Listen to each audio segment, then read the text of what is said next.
You are the chosen devotees who have been chosen by Baba to come and listen to this Sammelan. So don't think that people, devotees come to Baba because they wanted, but Baba wanted them to come and listen.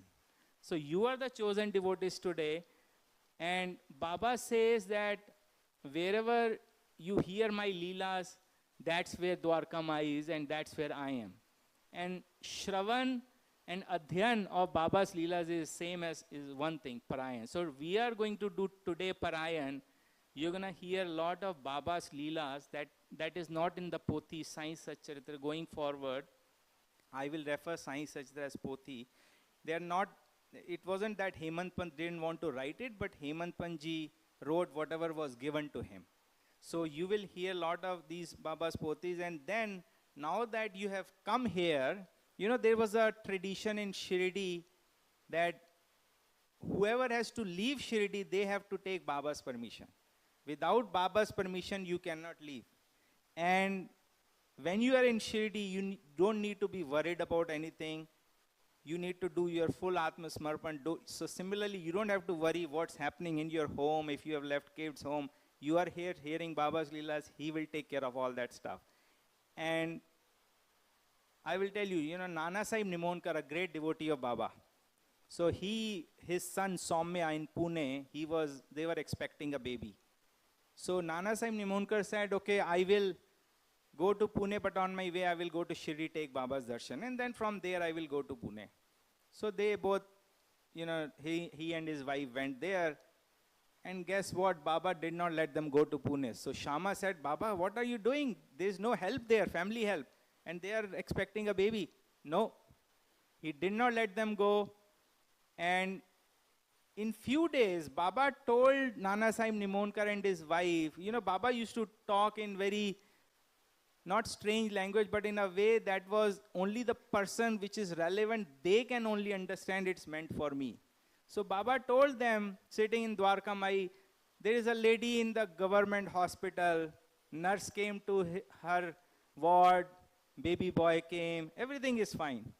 So people didn't understand what he is saying, but Nana Sahib and his wife, they got it, and the next day there was a letter from Pune that they delivered a baby. So the thing is, why I'm saying is, you guys don't have to worry. Baba's permission brought you here. Baba's permission will take you back.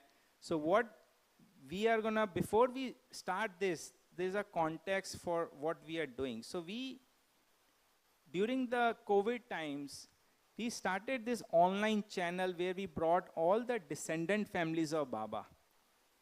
And the objective was we will capture digitally what they have heard from their forefathers. So, you know, in summer vacations, we used to go to our granny's house and we'll hear from, you know, a lot of stories. So the descendant families of Baba, they were so fortunate that during summer vacations, they will hear actually firsthand how Baba used to behave, what Baba Leelas used to do. So we said we should capture this digitally so that, you know, 200 years down the road, you know, when we are not there, nobody should question whether Baba existed. Shama once asked Baba, Shama asked Baba, is Puran correct? जो पुराण में लिखा वो सब सच बातें हैं? Did Shri Ram ji and Krishna ji, did they exist? Baba said yes. So he said, okay, where were all the Vanar Sena sitting when Ram ji was building the Setu? He said they were sitting on the trees like insects. And Baba said, you were there and I was also there at that time. I remember, but you do not remember, Shama. So the point here is, we want to capture this digitally so that 200 years down the road, 300 years down the road, this digital media is going to outlive all of us and nobody should question whether Baba exists or not. Have you read Sai Satcharitra? Who has read Sai Satcharitra? Good, great. So what we have today is, you know, everyone knows Tate Sahib Nulkar ji, right? So Tate Sahib Nulkar ji was one of the first early devotees of Baba. And it's not, we did not plan it this way. I'm calling, we are calling this as an extended Guru Purnima session because Guru Purnima was, just recently. And Tatya Sai Nulkar ji, along with Dada Kelkar, they started Guru Purnima at Shirdi with Baba. And today, we have Tatya Sai Nulkar ji's great grandson, Captain Vivekanand Nulkar ji with us. So a big Sai Ram for him. And then, we have, Dr. Anna Sahib Gavankar ji. He was Sansthan president, and he went to Baba in 1918. And he has been a great devotee of Baba, and Baba actually gave Sakshatkar Darshan in their Kurla Chawl. There are a lot of, and Baba's idol in Shirdi today was, installed during his time. So we have his son, Dr. Sainath Gavankar ji with us today. A big Sai Ram to him. And then, we all wonder how Baba looked. Baba chote the, lambe the, mote the, kaise the. So Tatya Sahib, elder son, no, not elder son, younger son, right? Elder son, sorry, Dr. Vaman Rao Nulkar ji, he shot the actually Baba's picture. During that time, cameras were the negative thing. He took that picture, and that's the original negative that we are going to show you all today how Baba actually looked. There are a lot of pictures floating in the market, Baba is there, but today you will actually get to see the real picture how Baba looked. And then, we will talk about some of the other important facts that all Sai devotees should know. The first Baba Mandir that was built during Baba's time in Bhivpuri by Keshav Rao Pradhan in 1916. Okay, so not many people, we have a small video for that. And lastly, we all wish that if somebody would have recorded the voices of these devotees who lived with Baba. And actually that did happen, but it was not known to all the devotees. And we are going to play the Bappaji Pillav Gurav. He was with Baba for 6 years. And he was Sansthan cashier, and we are going to play his voice. It was recorded, and we're going to translate that. And all, since you all devotees came here as a prasad, we have that original Baba's picture for all of you devotees to be distributed at the end of this session. So with that, we'll start with Gavankar ji.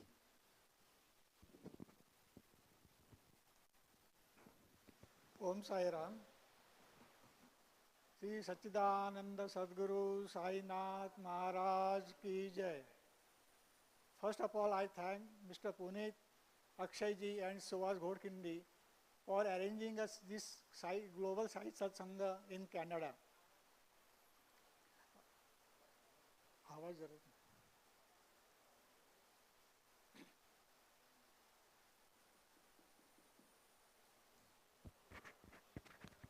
Hello, hello, hello. Can you hear now?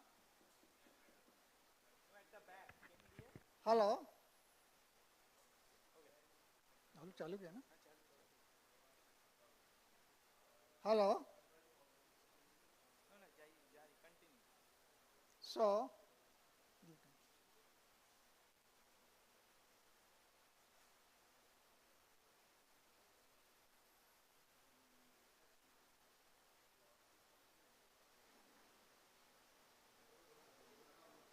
Hello, can you hear? I am Dr. Sainath Gavankar, son of Dr. Anna Sahib Gavankar, my father. He was born in 1906 and staying away from Bombay city about 70-80 kilometers in a village, small village Arnala. When he was 7 years old, he was running down a fever. And my father's uncle was RMP doctor, and there was one MBBS doctor, Dr. Galvankar, staying in that village. Both were treating my father, but there was no relief. Finally, it was decided that we will go to Bombay city and will consult some of the specialists in Mumbai. Accordingly, they brought my father to Mumbai city. They showed my father to one of the specialists, and finally he diagnosed that there is an empyema, that is a pus in his chest. He should get operated for that. So about 110 years back, a child of 7 years, family members refused that he should not go under operation, and they brought back him again to a village. At that time, my father's aunt Thamabai was there. When she came to know there is no doctor treatment, how this child will survive, then she started crying. Same time, Yashwantrao Galvankar, son-in-law of Hemant Panta, came from Shirdi in a village, our Arnala village. He brought Baba's photo, Baba's Udi along with him. When he came to know these incidents, he came to our house and he saw the situation there. Then he showed that photo to my father's aunt. Now, this is your doctor. Tell him, and he will cure your boy. Accordingly, one platform was brought. He kept that Baba's photo on the platform and asked her to bring one coconut and offered that coconut to Baba. She brought one coconut and she wore in front of Baba, Baba, this child is now in your hand. You are going to treat him and you are going to cure him. So she vowed, Baba, when he gets cured, I will bring him to Shirdi with 5 share pedas for your darshan. In the same day night, she had a dream and she saw that Fakir had came and he just removed his, placed his hand over my father's body. Then she saw that and she immediately touched my father's body. It was becoming cold. She started crying when there was temperature in the afternoon and the boy has got very cold.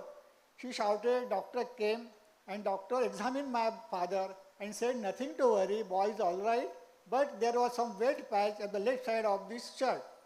He removed that shirt and saw that one hole was there and the pus was oozing out from that side.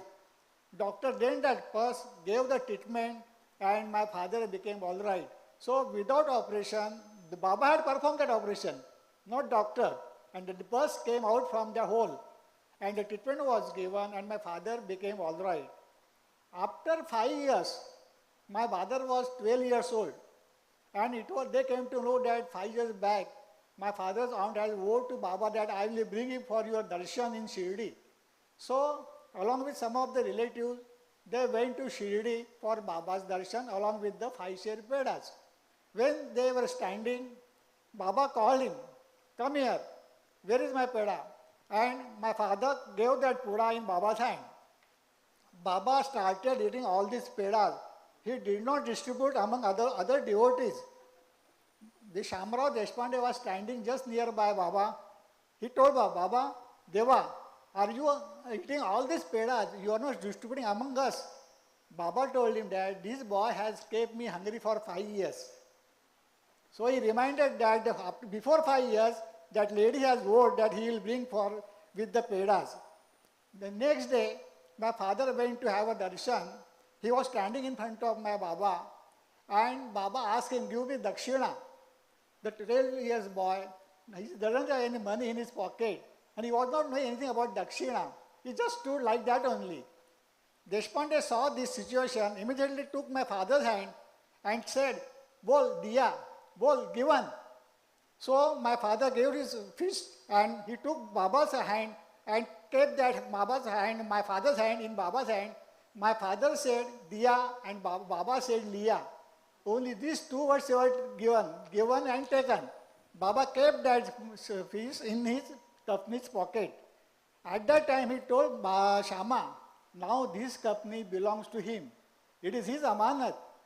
So Shama said, Baba, he is a very young boy. He doesn't know significance of your company. I will keep it with me. When he comes again, when he becomes older, I will hand over that company to that boy. Again, before coming, they went to have a darshan of Baba. My father had just thread ceremony and there was stuff on his head. So while I'm going down, Baba took that cup and forcefully kept my father's head on his chair, this feet. My father saw lightning in front of his eyes. I heard these words from my father. I saw lightning when Baba did this thing. Then they came back. Baba took samadhi, and my father was going on his education. He became doctor from Nair Medical College in 1930. Again, after getting married in 1930, he had fever. So my mother came to know when he was young, there was same situation was there, and he was cured by Baba. So she said to my father, we'll go to Shirdi and we will have a darshan of a samadhi. So they went to the Shirdi, they had a darshan of samadhi, and then onwards, that is 1930 or 31, he started going to Shirdi regularly. In 1931, Kaka Mahajani and Yashwantrao Galvankar, they are performing Kojagiri Jagran in the Samadhi Mandir. My father went there, they called him, come here, we are becoming old. So they put garland in my father's name and told my father, now you have to continue this Jagran till then. That till Jagran of Kojagiri is going on up till now in Shirdi from our side. Then my father came to Mumbai, he was having practice there also. How then Baba adjusted Guru, that story I am going to tell. My father's Guru was Tambak Vittal Saman. He was vaccinator and he had also been to Shirdi for Baba's darshan. At that time, Baba asked him to Dakshina also. He gave 2 rupees Dakshina to Baba. At that time, Baba told him that I am sending one boy to you. You have to teach him. That Baba told that Bhau Saman. In the 1934 or 38, like that, my father was staying in a town. In a dream, Baba told my father, I am in Kurla. Kurla is a suburb of Mumbai city at that time. I am in Kurla. So father came to Kurla in search of Sai Mandir or Sai devotee. There was no Sai Mandir and no Sai devotee at that time. Again he came in search of that, but he couldn't find anything. Lastly, in the third time, with along Masurekar, he had been to Kurla in search of Sai Mandir or Sai devotee, but he couldn't find anything. Then Masurekar told my father, doctor, there is no Sai Mandir, there is no Sai devotee. We'll go back to city, but before that, one saintly person is staying in that building. We'll go there and we will have a darshan of him. So my father and Masurekar went to that building, and as soon as they entered in that room, that the Bhau Samant was sitting inside, and when he saw my father, he immediately said, your Sai Baba is here. Your Sai Baba is here. You see Sai Baba in me. Though he was a Ganesh devotee, Ganesh Bhakta, he told my father, see Sai Baba in me. Then he gave Bija Mantra to my father, and according to his spiritual journey, started from that Bhau Saman, and it was going on. So Gavankaji, I'll share. So you know Shama, right? Shama was very close to Baba. And I'm going to share how Shama, exactly like Gavankaji said, how Anna Sahib Gavankar got his guru. Shama actually also got the same way. Shama also got his guru the same way. So Shama actually was from Nanded. And Shama already had a guru, Fakir Amruddin, in Nanded. So Baba came in the dream of Fakir and said, give Shama 2 mangoes and send it to me. And that's what Fakir said, and Shama said, why are you sending me? But that was the instruction. And Fakir gave 2 arm to Shama, and he came to Shirdi to Baba with that. And when he entered Dwarka Mai, Baba said, Mera kaua aa gaya hai. Oh, sorry, Abdul Baba. Did I say Shama? Okay, sorry. I was referring to Abdul Baba.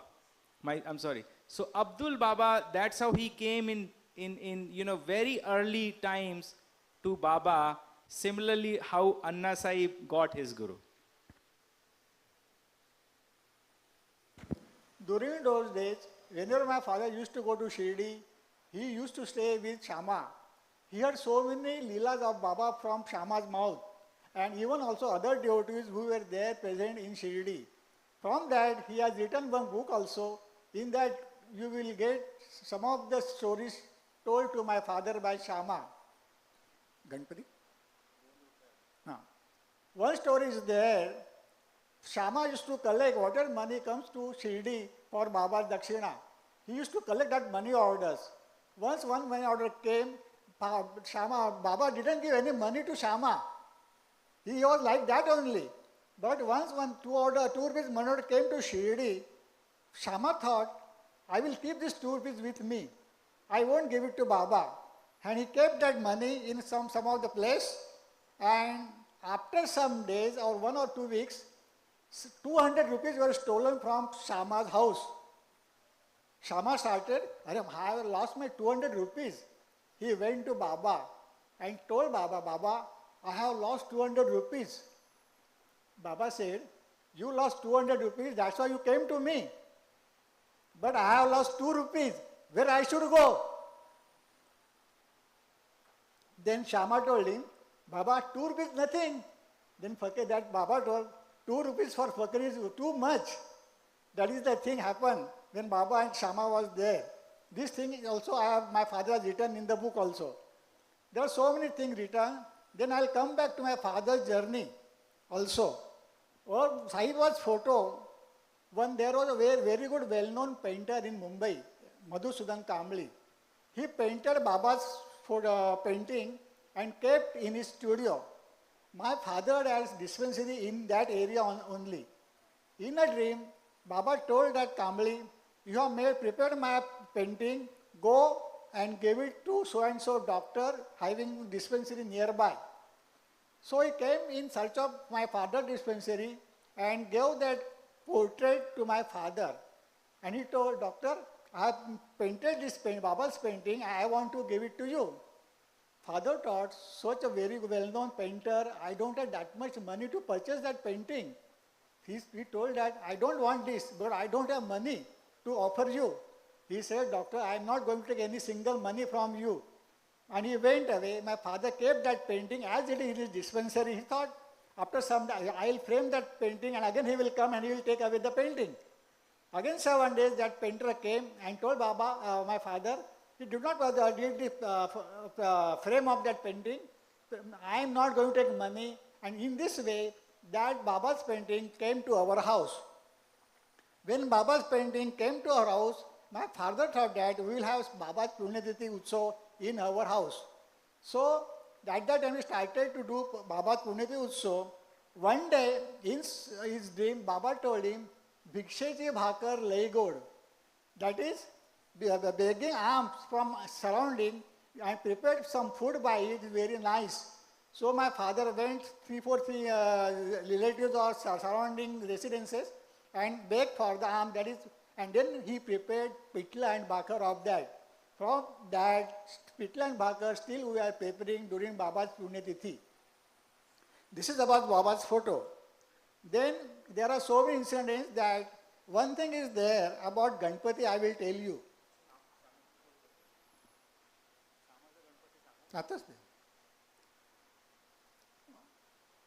Once somebody gave Ganpati idol to Baba, and at that time Shama went to him.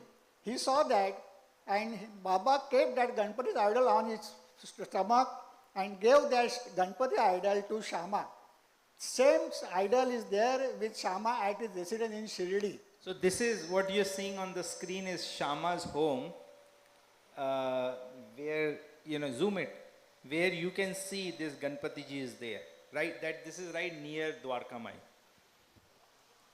When there was talk with this Baba and Shama, Shama asked Baba, Baba, in this Kaliyuga we get a darshan of Ganpati? Baba said, yes. If you perform about 21 years of that idol, definitely you will get. Baba told that Vakartunda. Vakartunda means Vakratunda, one of the name of Ganesh, Vakratunda. But instead of Vakratunda, Baba called him Vakartunda. Definitely you will get it, but you have to devote your time, you have to worship that, and then you will get this Ganpati. That came to know my father. My father told this thing to his guru. He was Ganesh devotee. Then they went to Morgaon, one of the Ashtavinayak. They bought one stem of Mandar Ruksha and it was planted in our balcony. I have seen that same Mandar Ruksha in our balcony. And very early in the morning, father used to do worship that Mandar Vriksha regularly.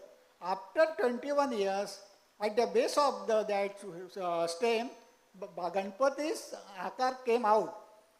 That Ganpati is with us in our family. Dakho Ganpati. Dakhla Ganpati. This is the Ganpati we are having in our family. That is happened because of my father's devotion while doing worshipping that same deity. Another thing I am going to tell about, we got Baba's darshan of because of my father's devotion towards Baba. In 1954, my father used to read in newspapers, there were stories coming in the newspapers that some had darshan in their house of Baba. Some had Baba's charan kamal or footprints in their houses. My father used to read all these things. He said to Baba, Baba, I am so much worshipping you, but you are not talking to me. You want to take my exam? I am ready to give my exam. So accordingly, at that time, it was month of January,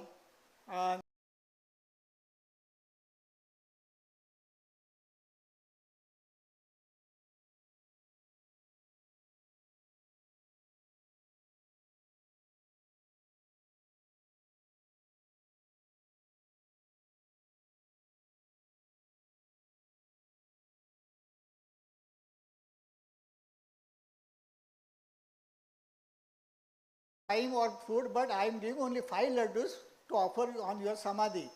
So she gave 5 laddus of Tilgul to my father to offer on the samadhi. So they came to Shirdi. During the journey, out of 5, my elder sister ate 2 of them and only 3 were remaining. So when they went to Shirdi, father kept that 3 laddu on the samadhi. He performed 21 avartan of Ganesha Atharva Shirsha on the samadhi. And then he prayed to Baba. Baba, I don't want any materialistic thing. I don't want bungalow, I don't want car, I don't want money. But I want to hear from your mouth that you are mine. Just like my father prayed to Baba. And he came back in Kurla.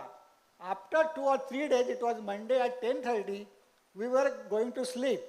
At about 10:30, one fakir came in our balcony and shouted, Doctor, doctor, doctor. My father opened the door. I know this incident because I was 5 years old at that time.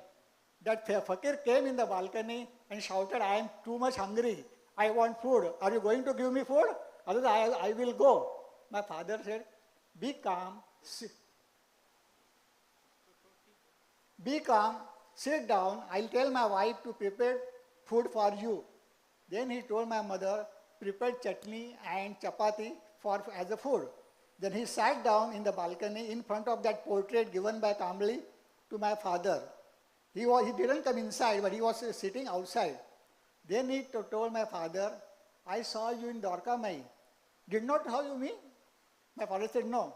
My mother is Dwarka Mai. She said to me, since you have eaten laddu, go and talk to him. That's why I came. That mentioned in that book, my father mentioned that everything written in one letter to one of the saintly person, and what your Baba told to him and any other thing has been written in that book. So this book, what he's referring has been written by Anna Sahib ji earlier, and it has been translated in English and Telugu and other languages. Very touching story how Baba actually gave Sakshatkar and all the other leelas that he has mentioned. You can get this from Devendra ji at the end of this. Some of the sentences I am going to tell you about that. He said, Chilim is one, but different types of tobacco. That means, Sabta Malik ek, but there are so many ways to go to that place. So there are so many ways. Some can go from this, so can go, but ultimately they attain only one stage, that is Sabta Malik ek. Chilim is one, but types of different tobaccos. Then he asked some of the devotees sitting there, what is your name? One said, my name is Madhu. Other said, my name is Dinu. Then he said, my mother hadn't given me name. He did not perform my naming ceremony. You got name, but I don't have any name. Like that, he was talking whole night, so many talk. Meanwhile, what happened? My father was having two rings in his hand. One was Shani's ring and other was Baba's ring. While talking to this, he shouted, remove that, remove that. My father couldn't understand. He kept as it is. After again 15 or half an hour, again he shouted, remove that. Then father removed Shani's anguti, Shani's ring, and kept Baba's ring as it is in his hand. He shouted, Baba kya khilona hai? Baba is not toy to keep it in hand. Baba's place is here. Keep a locket of Baba in the chest. Because when you keep Baba's ring, you touch everywhere. So it is not pious for the Baba. He said like that only. Then there are so many things. He said, first do the seva of mother and father, and then do the seva of Sai Baba. First see your father and mother first, and then come to me, serve the Sai Baba. That is, he explained very well. Those have Sai Baba, mother and father, they can come to me, but those having mother and father, they should worship, they should have a serve to them only. That is, he told in that letter also, it doesn't mention my father. There are so many things I don't... And this thing happened throughout the night. So Baba came around what time?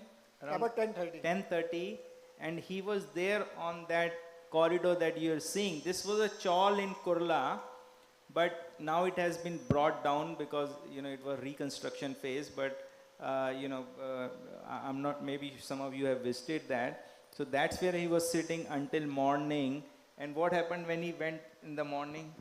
No, before that, at about 5:30, my father started to worship Baba in his Dev Mandir, Mandir, inside, having Nam Jap. Baba was sitting outside. He told to some of the devotees, he's chanting my name. He's chanting my name. Then my father came out, and father told him, you are Sai Baba, you are Sai Baba. He said, I am not Sai Baba, I am not Sai Baba. He had orange robe on his body and one green handkerchief on his feet. At the end, at about 8:30, he stood up, and before that, my father saw his feet. It was so, that is mulayam, just like a small boy. Very soft feet were there. Then he started going and came at the end of this balcony. He removed his handkerchief from his face. See, my father saw Sai Baba, and father started running towards him, Sai Baba, and he just went down and disappeared. This all happened in our place, and that is because of my father's devotion towards Sai Baba. I am very fortunate that I was 5 years old. I remember some of the incidences when I was sitting there only. And one thing is there, when my mother brought chapati and chutney, he made 4 pieces of each and every chapati, took some udi from his pocket, offered that udi on the chapati, some chutney, and distributed among us. My father, Baba, you don't have any chapati? He said, you eat, then my belly gets full. So we ate that. After that he drank water and he gave a dakar. See, when you ate, my belly gets full. That happened in our house. That is the story. You will get, will read in your that letter. Is very nice. When his devotee told me that, doctor, that letter is very nice. That is about that thing. Then, that Baba's Prana Pratishtha.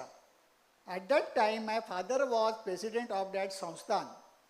It was decided that instead of Baba's photo, we will have Baba's statue or murti in the place. So accordingly, they had a meeting and then decided, and then that was given to Mr. Talim to prepare the Baba's murti. My father had dispensary about 3 to 4 kilometers away from the Talim studio. He used to go daily to observe how the work was going on. I had been with my father at that time, but I came to know only 50 years after that. I was just 5 years old, and after 50 years, Mr. Dr. Kakaria from Delhi had wanted to go to Talim studio. I took him to that Talim studio, and when I entered in the studio, I realized that I had been here because there were birds of Gandhiji, Nehruji, Tilakji, and like that only. I remember that I had been here so many years back. And that I came to know because of my father, I had been to their studio. Once what happened, Talim asked my father, Doctor, I want to finish all the Baba's photo, Murti, but there are two features, nose and eyes. You must be knowing, you have seen Baba. Tell me how Baba's eyes and nose were there. My father told him, Talimji, just I was 12 years old. I can't describe like that. But Talim got darshan in his studio of Baba. And my father also came to know. My father came to know that Baba had given darshan to him in the studio. My father went to studio and asked Talimji, what happened? Then he started crying, Doctor, I was just thinking to final touch of nose and eyes. Baba gave me darshan and I saw his face. And accordingly, I am now preparing the Baba's face. But my father told, immediately bring Aarti. Since you got Baba darshan in the studio, immediately bring Aarti, and that photo was with us. My father and Talimji offering Aarti to that Baba statue. That I have seen that photo also. So Murti was over and Pran Pratishtha was going to done in Samadhi Mandir. Everybody wanted to perform that rituals of Prana Pratishtha. For Prana Pratishtha, we have to do some home, havan, puja, vidhi like that. And for that, one couple should be there to sit, to perform all these rituals. Everybody was interested. My father told, there should not be any conflict among us. We will put cheats among Baba and Baba will decide who will do it. My father's name came out and it was decided that Dr. Gavankar will perform the Prana Pratishtha. So it was Dasara day, along with 16 Brahmin. I know, I also accompanied my father at that time. We were started from bus from Kurla, taking 16 Brahmins, some up from Kurla and some were from Thane.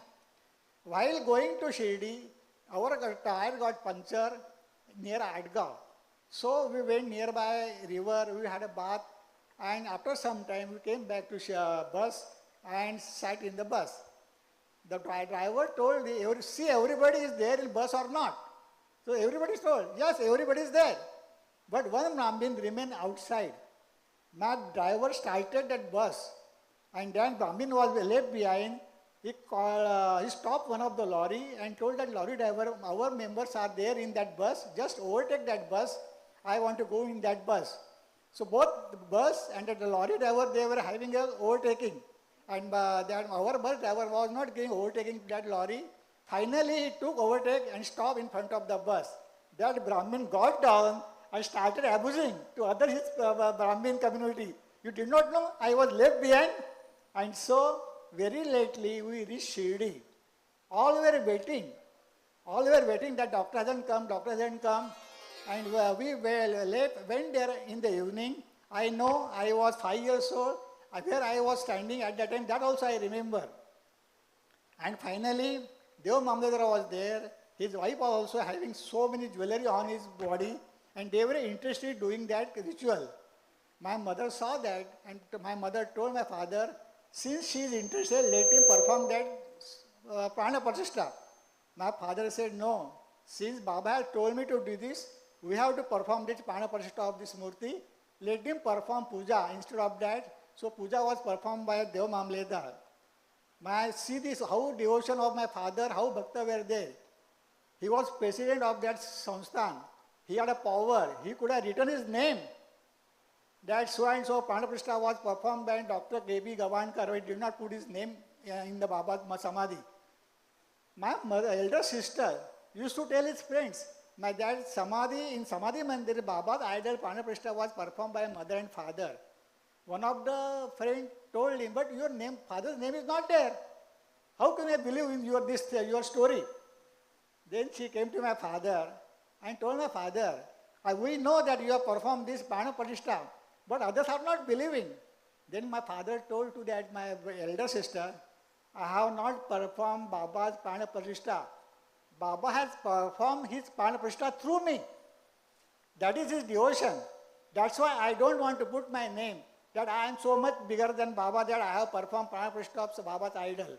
That is the instance. So how devotion must be there like that. And because of devotion, so many things happen in his life. So many things happen, and I have experienced that also. But before that, one thing is I am going to tell you that when he was in the Mumbai city, one day Baba told him, now start doing Ram Navami. Start doing Ram Navami Utsav. So for that, he dismantled his bed and prepared one cradle for Ram Jalma. The cradle was still there in our house. And he went in search of Ram Murti. Getting Ram Murti, it was very difficult at that time because there were combination of Ram, Lakshman and Sita. Single Ram Murti was not getting at that time. The jeweler told my father, you order it, you will get it in 7 or 8 days. There were only few days were remaining for Ram Navami. But Ram idol was not there. Then father asked Baba, Baba, you told me to perform Ram Navami, but I am not getting Ram idol Murti for that Ram Jalmotsav. I am going on fast. Till then I will be fasting. Till then I won't get Ram Murti, I will be fasting. And he was going to dispensary regularly on fast. One day before Ram Navami, one person came inside having dhoti, kurta and pakota, having one box in his hand. My father, what happened? He said, just finish your patient, I will talk to you later. After finishing the patient, he came in front of my father. The father asked him, what is your name? He told him, my surname is Dashrathkar. My name is Dashrathkar. Then he offered that box to my father and told my father, this is for you, just I'll come in within 2 minutes, and he went away. After so many minutes, he didn't come. Then my father opened that box. In that box, Ram idol was there. This Ram Murti is in our house, and by keeping this Murti in the cradle, he started performing Ram Jalma Utsav in our house. Another thing is there that when he used to go to Pravachan, Bhavan Baba, and while he used to go to Nasik, Pune for doing Pravachan, once he had been to, I don't know, remember place where Pune or Nasik, where one of the devotees told my father, doctor, one of the well-known astrologers stays here only, we'll go to him, we will meet him. So they went to him, the astrologer, they had a meeting with them, and then he told my father, after seeing my father's horoscope, doctor, 31st July is the turning point in your life. My father asked me, whether it is good or bad. He said, I don't say anything, but there is a definitely turning point in your life. My father came back in Mumbai, and after some days, he had some problem in the tooth side, the right side. There was severe pain. So he went to ENT surgeon. He showed his this, and the ENT surgeon examined him and told him, doctor, don't worry, small infection is there. I am writing down the medicine. You take this medicine, you will get cured. After 7 days, there was no relief. Being a doctor, he thought something very bad. He went some of the Sai devotee. One of the Sai devotee has a relation with Dr. K.D. Saman. He was an anatomy professor in KM Hospital, GS Medical College. And my father went to Dr. K.D. Desai. Then he told my father, one of the students, Dr. Prafulla Desai, is a well-known surgeon at that time, in cancer surgeon in Tata Hospital. We'll go to Prafulla Desai, we'll go to and we'll get examined by him. So they went to Prafulla Desai. Prafulla Desai examined my father and told my father, doctor, don't worry, there are small things are there, some of the salivary and some part of the tongue should be removed. Some part of the tongue should be removed. Then father said, nothing worry, I am ready for that. Then date was given of the operation, and it was 31st July. Date of operation was 31st July. Father told Prafulla Desai, doctor, you may believe or may not, but I don't want to undergo on 31st July. Undergo operation on 31st July. He started laughing. Doctor, still you are believing in this? But my father said, no, I am not going to on this operation table on that day. So it was performed next day, that is on 1st August. I heard other thing from my father. When he was taken on this operation table, after taking anesthesia, he saw in front of two Yamdus are coming towards him and told my father, we are coming here to take you away. Two Yamdut, they are coming to me and they told my father, we are going to take you. Father started and prayed Baba, Baba, I am ready to come, but you have to come. I will come with you only. Don't give in the hands of this Yamdut. And after that, immediately in front of the Yamdut, he saw Pandurang Murti laughing towards him, my father. And then operation was over. He got cured. After 14 years he was there. He preached so many times also during his pravachan. And this incident, why I am saying this incident before that? Because when he went away, Baba took him, that is the thing. And that he was telling to us also. It was Sunday. We were staying together in the child system. We came back in house in the evening. We had a dinner all together. He went for a latrine, and while coming, he sat immediately there only. I saw him, and I got him back in the bed. I allowed to sleep in the bed. I gave one of the injection to him, and he slept in the night. Next day morning, it was Monday. I called one of the physician, Dr. Arikar MD in Kurla area, and he came to examine my father. He examined my father and told me that nothing to worry, he is having asthmatic attack, just give this medicine, he will get okay. So I gave medicine on Monday, Tuesday. Again, that doctor came to our house, he examined my father and said, now he is improving, don't worry about him. And at that age also, he was working. He was on a panel doctor of ESI. He was working till last also. I used to do everything and he used to sign the papers. On Thursday morning, we were 7 brothers and 2 sisters. Out of 7 brothers, elder one was in Kuwait, another was in Doha, Qatar, and third one was in Baghdad at that time. Thursday early in the morning, he sat in his bed and he was in delirium. He started speaking some 11 things. My mother heard. My mother came to me, see how Anna is behaving.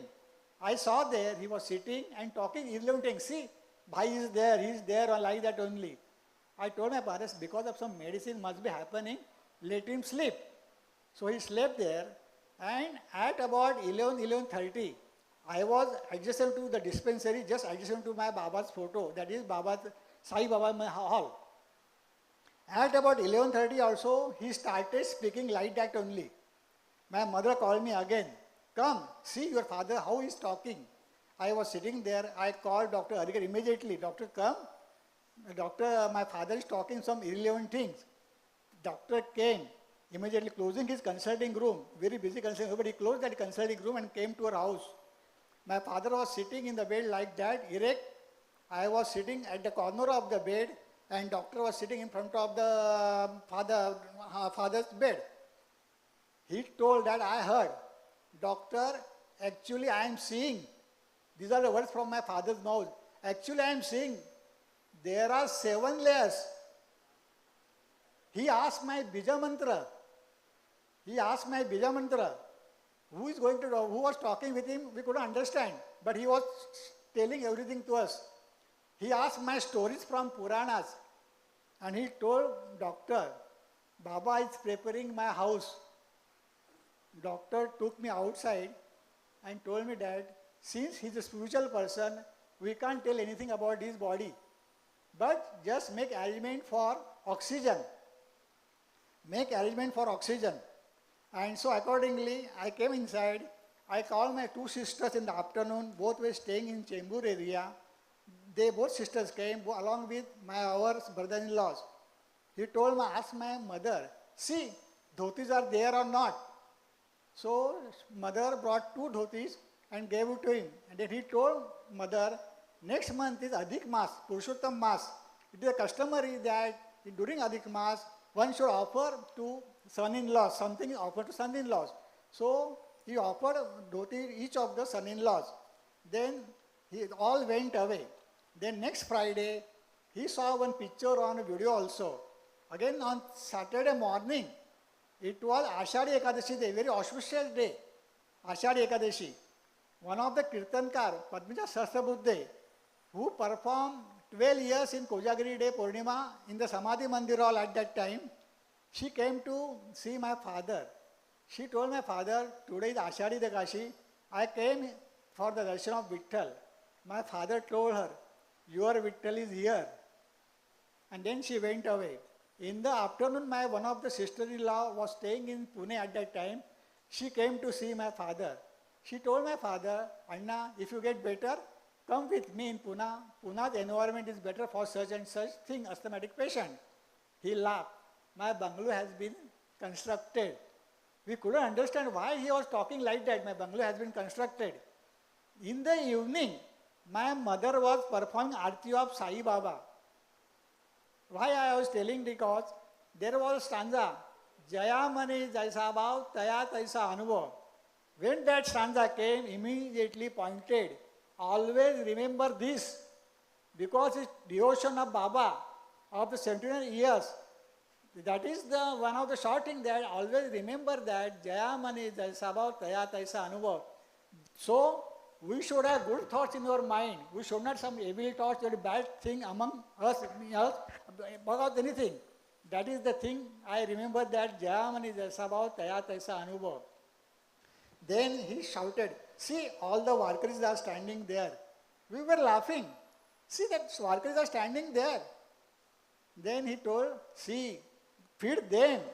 See whether food is there in house, rice is there in house or not. Otherwise, take my money from me, bring chawal and give him food on Guru Purnima day. After 2 or 3 days, there was Guru Purnima.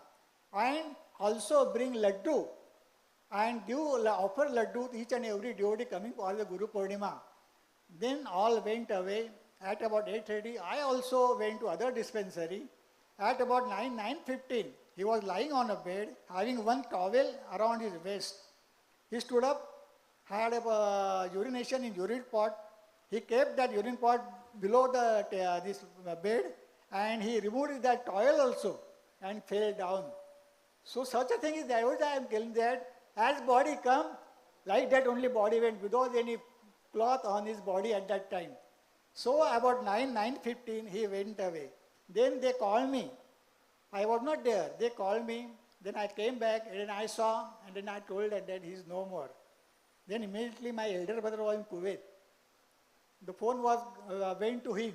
He was sitting in a office along with colleague. When phone went there, he told immediately some bad news is there. Some bad news is there. And he got the news of his father's demise.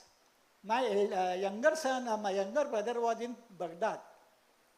And there was one Ganpati calendar in front of him. At that time, that Ganesh calendar fell down. So he thought some bad thing must be happen.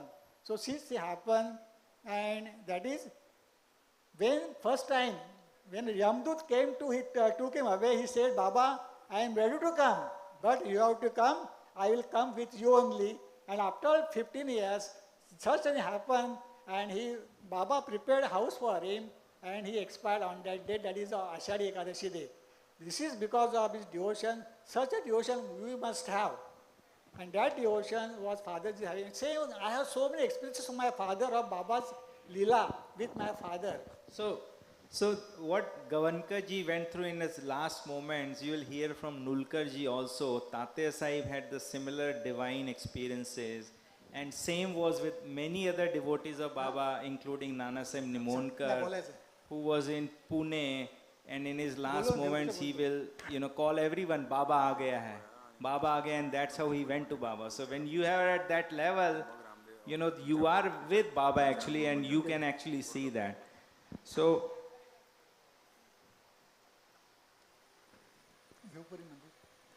yeah. So what we will do now is, we will show you a video clip of the Bhivpuri Mandir. That was the first mandir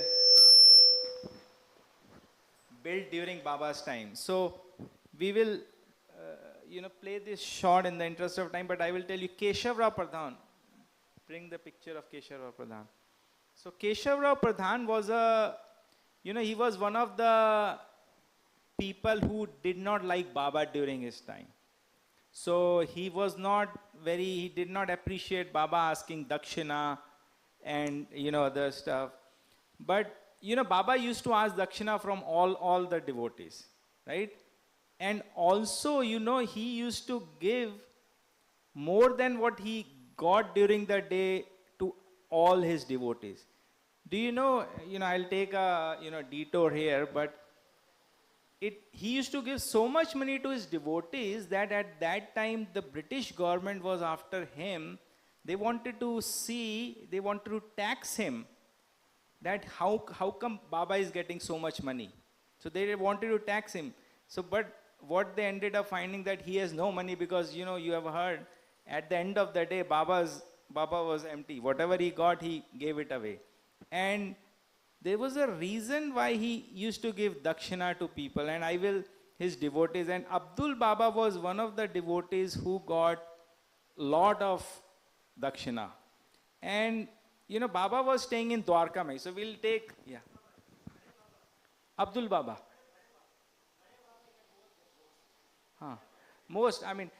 So Dwarka Mai, Baba lived in Dwarka Mai.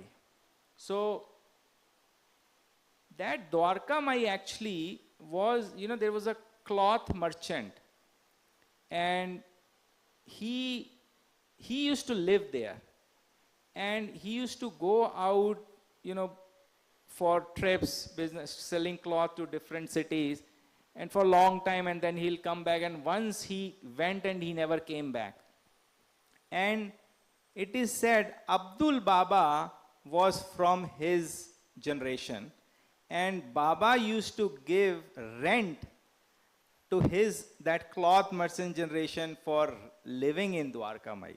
So there was a reason if Baba is giving to Tatya Sahib or others Dakshina, there was a reason for what is saying. So coming back to Bhivpuri now, that this Keshavrao Pradhan did not like Baba's asking Dakshina or Charan Tira. So, but once he said, he was a bill collector in a finance company.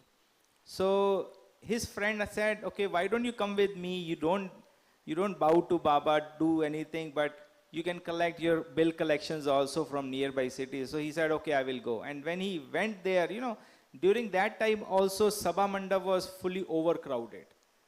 People were, although Baba predicted people will come like, devotees will come like insects, at that time also there were full crowd over there, and Keshavrao Pradhan was standing right at the corner of Sabha Mandap.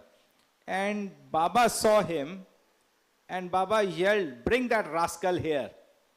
So he went immediately, and so when he went up to the Dwarka Mai, and you will hear, from Nulkarji more about Baba's appearance and how he used to look. And when he looked at Baba, he did not know. He had in his 2 pockets full of money that he collected from nearby for his employer. He emptied all that money in front of Baba as Dakshina, because Baba said Dakshina. And remember, he is the person who did not like Dakshina. Baba asking Dakshina. He went there. He did not know what happened. He emptied both of his pockets. And when he came outside of Dwarka Mai, his friend said, what did you do? What are you going to give? 2,500 rupees during those days is a big amount. How are you going to return, and return to the employer, and how are you going to go back to the Europe? So, Baba made its way. There was an unknown devotee came, gave the tickets to him. He went back to Bhivpuri. And then he thought, I'm going to call in sick and to the employer, and he said, I will not be coming for a few days. But he said, okay, that's fine, take easy, but you did a great job in collecting 2,500 rupees, and that has been deposited with us. So that was a miracle, and it's none else but Baba. And since then, he really had a full devotion. He kept going to Shirdi again, and Baba once said, take this mitti ki murti, bas leaf of me, and go to Bhivpuri, put it there, put a temple over there.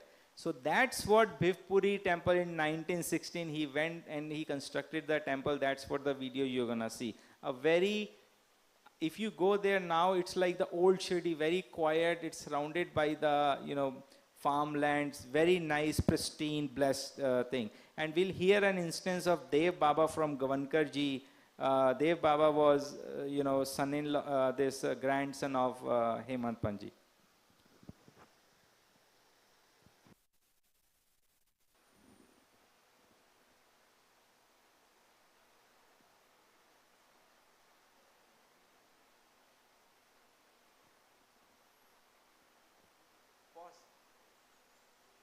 Pause it for now.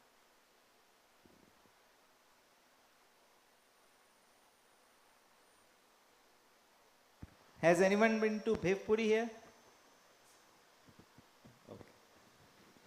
1916 में भिवपुरी नामक एक छोटे से गांव में इस मंदिर का निर्माण हुआ। भिवपुरी के इस मंदिर की कहानी बड़ी ही दिलचस्प है। तो चलिए जानते हैं क्या है ये कहानी।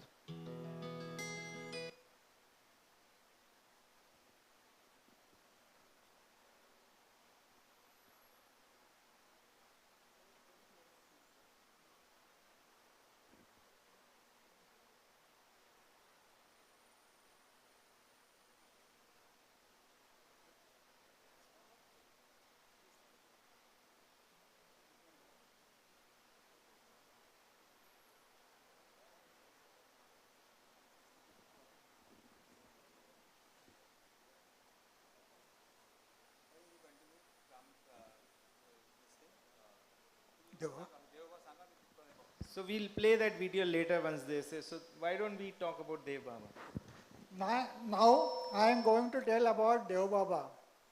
Dev Baba was Hemant Pand's grandson, daughter's son. He was born in 1918. About his birth, I am going to tell you.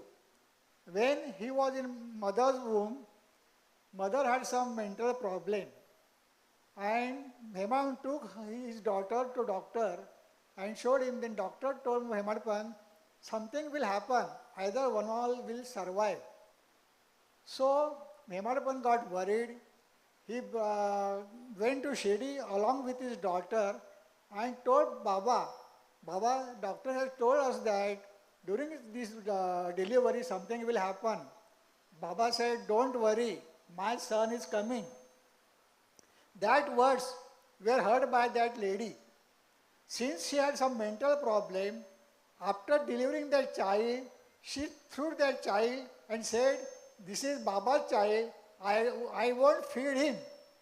Because she had some mental problem, she said, I am not going to feed that child.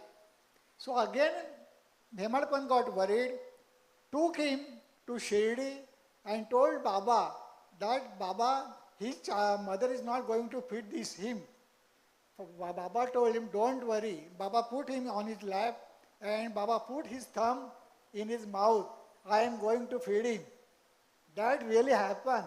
That is only his touch with the Baba. In the 1918, Baba took a samadhi, but this Dev Baba had become a very spiritual person. He had so much attained state that I have seen. I was with him for 14 to 15 years. I have learned so many things from him. I have heard so many things from him also. Initially, he performed Sai Parayan in the Bhivpuri Samadhi, Bhivpuri Mandir, Sai Baba Mandir.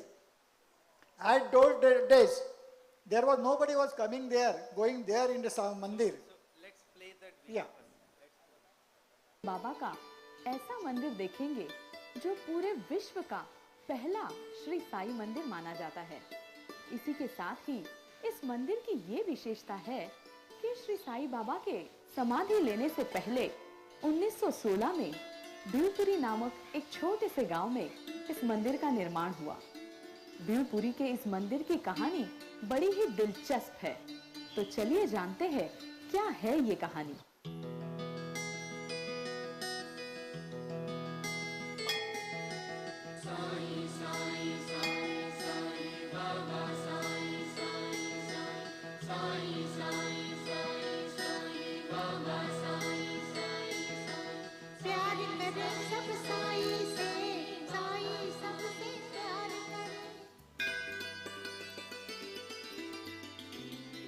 इरादे लाख बनते हैं और बन के टूट जाते हैं। शिरडी वही आते हैं जिन्हें साईं बाबा बुलाते हैं। बिल्कुल कुछ इसी तरह बाबा ने देवपुरी उकरल गांव में रहने वाले श्री केशव रामचंद्र प्रधान जी को शिरडी बुलाया।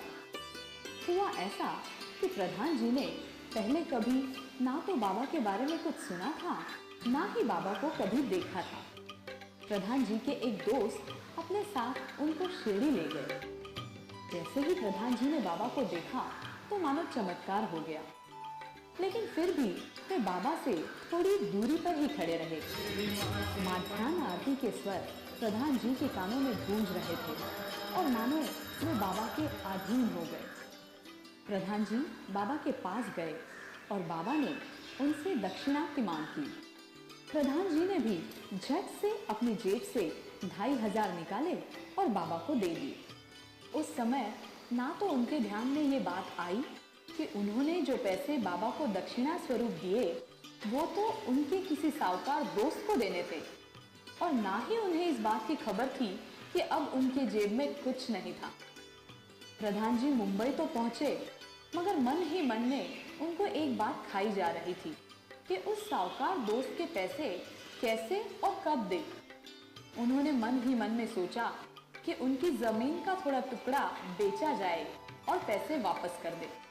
उन्होंने अपने दोस्त को तार भेजा कि वो बीमार है और कुछ ही दिनों में पैसे भेज देंगे।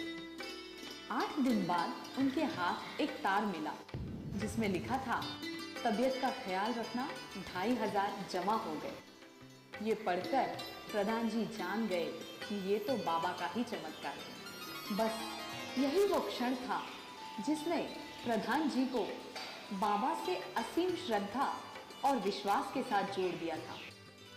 जैसे बाबा के प्रति प्यार और लगाव बढ़ता गया, वैसे ही उनका शिरडी आना जाना बढ़ता गया। प्रधान जी जब जब श्री केशवराव रामचंद्र प्रधान बाबा की इमेज है वो दिखाओ।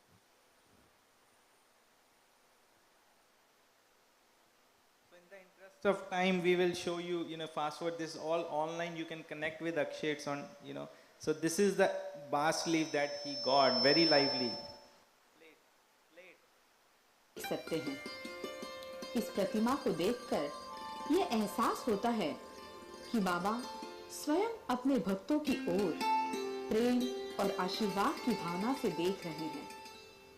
मानो बाबा हर उस भक्त के सवालों का जवाब दे रहे हैं जो पूरी श्रद्धा और विश्वास के साथ यहाँ नतमस्तक होते हैं। जो भी भक्त किसी कारणवश शिरडी जाके बाबा के दर्शन नहीं कर सके, वे यहाँ आकर बाबा के पावन दर्शन का लाभ उठा सकते हैं। Yeah. So in this mandir, once Dev Baba went there having Sai Baba Poti's Parayan. He completed that Parayan, and on the last day, he told the Guruji, prepare prasad. Today is the last day of Parayan. Accordingly, with that Guruji prepared a prasad, and there was nobody was there. That Guruji closed the doors of the mandir. My Dev Baba was there, that Guruji was there, and in the same time, one farmer came and stood near to my Dev Baba.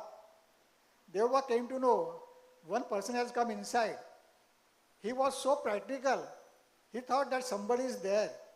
After completing the arti, that Guruji gave flowers in Dev Baba's hand and in that farmer's hand also. After reading Mantra Pushpanjali, that Guruji put flowers on that Sai Baba's idol. Dev Baba was watching. He wanted to see what that person is doing. That person standing nearby Dev Baba, he had flowers in his hand. He put that flowers on his feet. Instead of putting that flowers on Baba's photo, Dev Baba came immediately. No, Baba is there. He took his feet and he bowed down. And then Guruji came to know. Then Dev Baba told him, Baba had come. He said, how? Then he asked him, have you closed the doors when we were there? Yes, I closed the door. Only two were there. Then how third person came inside? but it was nothing permanent. This was Sai Baba because he put his flowers on his feet. That happened in this mandir. Again, Deva Baba did so many paraya puja, havan, everything.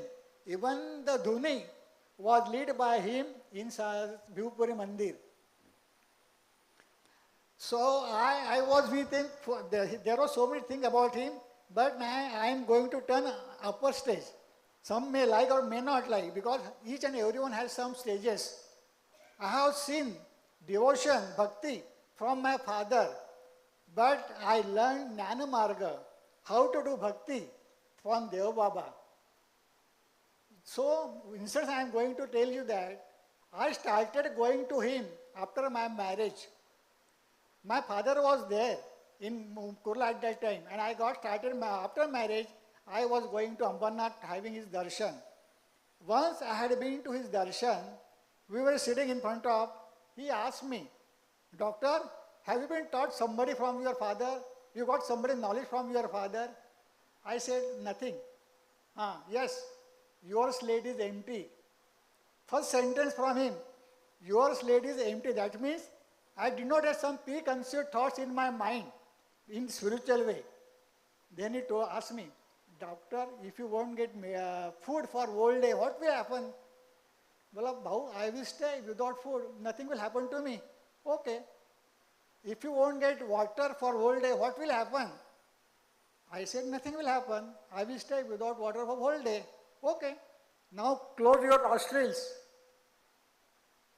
For how long you will stay?" I told Baba, not more than 2 or 3 minutes. Understood? This is the way, this is the breath. That Chaitanya Shakti, Sai Baba, through this breath goes inside and doing our functions of the body. That knowledge I got from him. And he told us, I have to perform puja, para, home, everything. But now I am going to show a shortcut. Do this sadhana, meditation at Brahma Murta, and you will get some that you understand, you will come to know. I am not your guru. I am your pathfinder. I am going to show the path. You have to walk on that path and you have to achieve that stage. I am definitely 100% sure that definitely you are going to get something. And that is, he told us, because when a person reaches the top, he comes to know that there are so many ways that from that he could have come to the top. That he showed that I am showing you the shortcut. That knowledge I got from him. And he said everything. And I have so many experiences of him. One thing is there, he took us to Haridwar. I had been with him for 4 times, having 15 days Shivir in Haridwar. We had 2 halls simultaneously along with this. In one hall, we were sitting. I was also sleeping in that hall where Baba was sleeping. And other 8-9 people sitting in another hall. At about 12:30 or something, about 1:30, I woke up. I thought I should say what Baba is doing. I turned like that, watching him, why they were doing. He was sleeping like on the bed, and I saw flame at the tip of his nose. I saw flame at the tip of his nose. I couldn't understand. No, this is impossible. This is impossible. I must be getting some light from one of the windows, and I am feeling that flame is there. But I did everything, but it was a flame at the tip of his nose. And then I could understand that he had a sadhana on the breathing. Shwasoshwas, he had a sadhana of breathing, and because of the frictions, that could have been happened. Because of friction, that could have been happened, there was a flame at the tip of his nose. In the afternoon, when we were sitting, he just explained everything. And he talked about that also. But I was not so close to him. I went further that I saw the flame. During the same day, he was talking on one subject. And he used to keep camera in front of him for shooting. While he was talking, he said, "What do you feel? Are you listening only?" "No, there are 2 people, they are also listening." He said like this, "There are 2 people, they are also listening." He was sitting like that and he said, I am not talking, that body is talking, that Shakti is talking. And in the afternoon, we went down and he asked the manager, what happened in that hall? Then manager told that 2 persons, one younger and older, died in that hall during the 6 months. At that time, photo was taken. When he said, these two are there, same photo I saw him. After finishing, then the manager asked him, what will happen? Baba said, don't worry, just put one agarbatti in the room, nothing will happen, they are not going to disturb your customers. Then we went to Ambarnath. After coming from the Haridwar, I had been to Ambarnath. Then he showed me the photo. Doctor, see this photo. Understood something? I could not understand. I showed that time. There was shadow of 2 clouds in that photo. See, these 2 clouds are there. Now, what I told that 2 persons are there, that is the shadow of that 2 persons. So I experienced this thing from him only. One other thing is that he had actually at a stage that he used to, we were having some wavelengths. He used to talk through the wavelength. One, he had been to Chembur. My wife asked him, Baba, you are coming to Chembur, come to my house, it is nearby in Kurla. He said, I am there always. I am there always. These are the words from him. One thing is there that once after my father's demise in 1985, I was regularly going to Ambarnath. My mother did not like that I am going to this guru because my father was also one of the devotees of Sai Baba. She didn't tell anything while I am going to Ambarnath. But once I told him that, Mummy, I am going to Ambarnath for the action of Dev Baba. At that time, she told me, you are going to Ambarnath? Offer my pranam to Dev Baba. When we went to Ambarnath, as soon as we entered inside, he was sitting in the chair. First sentence from him, Doctor, what your mother says? So, my mother offered pranam to him from Kurla and he got the pranam. And he asked me, before that he couldn't ask anything about my mother. But when my mother told that he offered my pranam to him, he asked me what your mother is saying. So he has achieved that I have experienced. And because of his sadhana, and he told that I have performed everything, puja, aradhana, everything I have performed, but now do the sadhana at Brahma Murta, that is the only ultimate, and so many sadhu, santa, so many yogis have achieved that level, so you will get. And so one thing is there, that you have to see Sai in your breath. As long as your breath is there, Sai is there, your body is functioning. You do a Namasmaran. Namasmaran externally, you are chanting some Nam. But actually, internally, that Namasmaran is going on. Soham, that is me, that is me. That is going inside, and you have to hear by doing sadhana. I have learned this, and I am going to tell you this. I heard all these things from Dev Baba. Very nice. Sai Gavankarji for sharing all these things. So what we will do is, we will now invite Nulkaji. May I? Video first.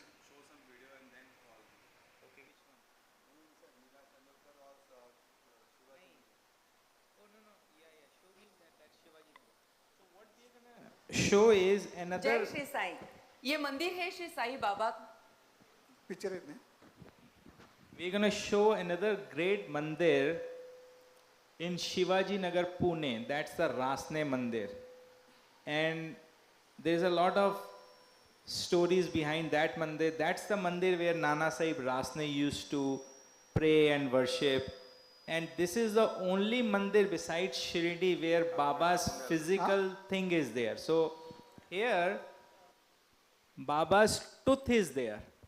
And there is a story behind that what we will hear in this video.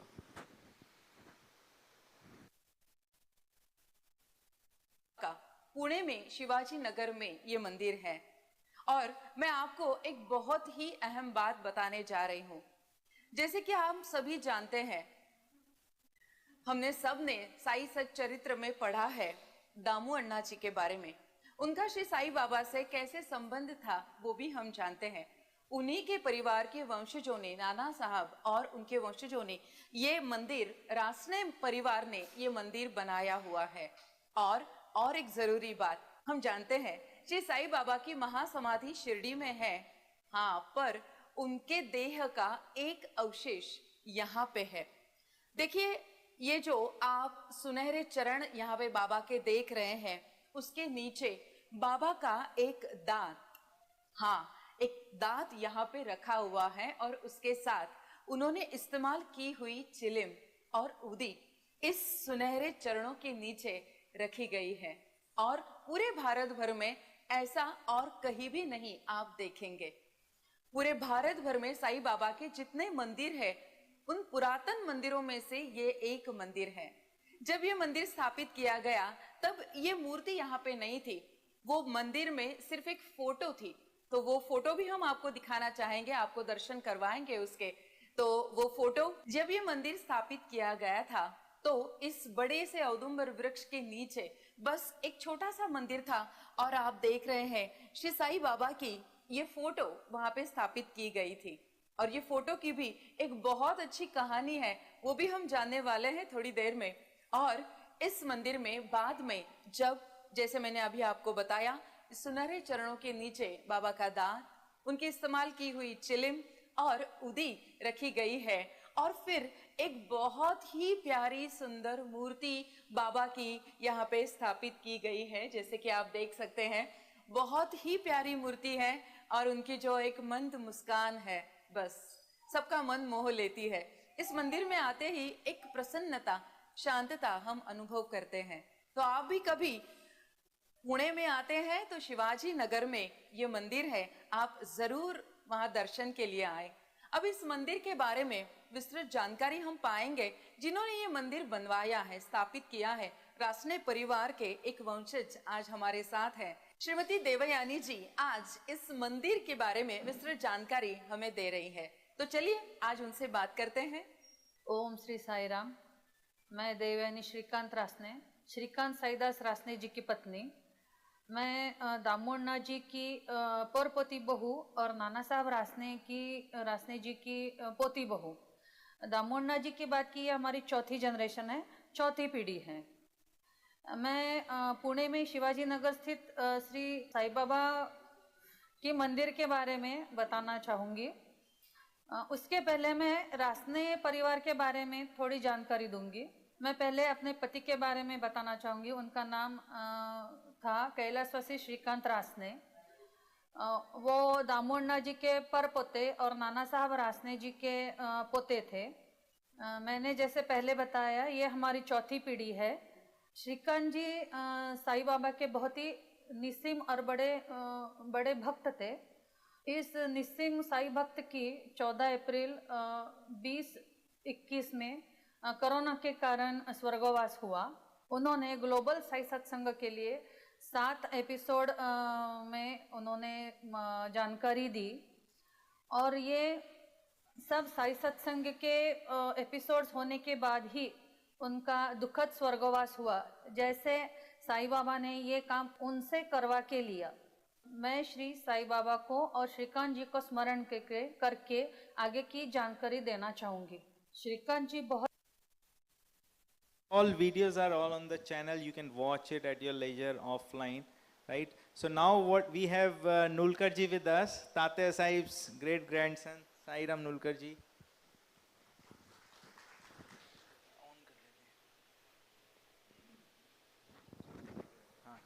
Hello, hello.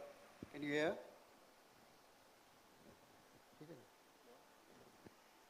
Guru Brahma, Guru Vishnu, Guru Devo, Maheshwara. गुरु साक्षात परब्रह्म तस्मै श्री गुरवे नमः। जय Sai Ram.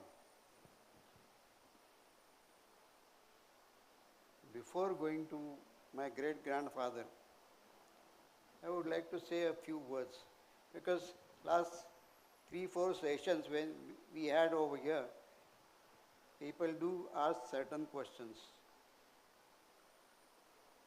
No doubt you are far away from your motherland, And naturally, because you might not have the occasion, or you might not have the your meeting with such people who would guide you or something. Some questions remain there, which you might have caused perhaps after coming over here to Sai Baba. Sai Baba always used to say, "Meri chid," I'll say it in Hindi first, "Meri chidiya main kheech ke lata hu." I catch hold of my sparrows and bring them over here. So you are all sparrows brought by Baba, not me. You are Baba's sparrows, not mine. It's a great occasion. And in Sai Satcharitra again it is mentioned. I'll first say it in Marathi and then I'll explain it to you. Koni na ye kona pashi, shwana sukara athava mashi, hadhada kona karune. Nobody comes closer or meets anybody without any reason. Shwana means a dog, shukar means a hag, and mashi is a fly. He has taken different names, but it means that whenever you come together, it may be animal or it may be a human being. It is with some purpose. You don't know the purpose, he knows it. So we have come together with some purpose, and let's make the best of it. A couple of days back, I mentioned about the Sai Baba. We always say, before starting anything, say the no. Ananta Koti Brahmanda Nayaka, Rajadhiraj, Yogiraj. Ananta Koti is billions and trillions of species. Koti means different creatures, whatever it is. Human beings are included. So Ananta Koti ka Nayak is the master of everyone. Rajadhiraj is the king of kings. He is the king of kings. And in his darbar, whenever we come, we should be well dressed. You must be well dressed when you come to his darbar. Keep that in mind. Your Mr. Vyasji has already put up a notice outside. I liked it very much. Be appropriately dressed. That's what it means. And he has done it very nicely. I appreciate it. Always keep it in mind. Whenever you come over here, this is the darbar of the Rajadhiraj. In his darbar, you must be properly dressed. My great-grandfather, Tata Sahib Nulkar, he was initially not willing to come to Baba. Not that he did not like or anything. But he had already had many occasions of meeting the Santa Shrestha, Satpurush in his life. Some of them I'll show you on this thing. This is Tata Sahib. Some of them were, one was Gajanan Maharaj, then your Gadge Baba. There was one Satpurush of Satara. So they used to come to him, and he also always liked and visited, and he did whatever best he could do to them. So it was not that he didn't want to go to Baba, but it so happened that he delayed his going to Baba for no reason, because Baba had not called him by then. The time has to come. He was before that I'll go slightly bit, if you don't mind. About Tata Sahib's parents, his father, would you please? Dada Sahib Nulkar, he was a Rao Bahadur, and KCI, Night Companion of Indian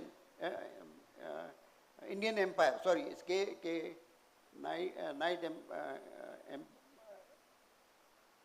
CIE. Sorry, Companion of Indian Empire. That's what was conferred on him for his good work in British service. He was also a Diwan of Maharao of Kutch. People from Gujarat will come to know that the king of Kutch was known as Maharao. The Maharao of Kutch, he was a Diwan to them. And then one good thing Dada Saheb did was, in those days there was much talk about the marriageable age of the girls.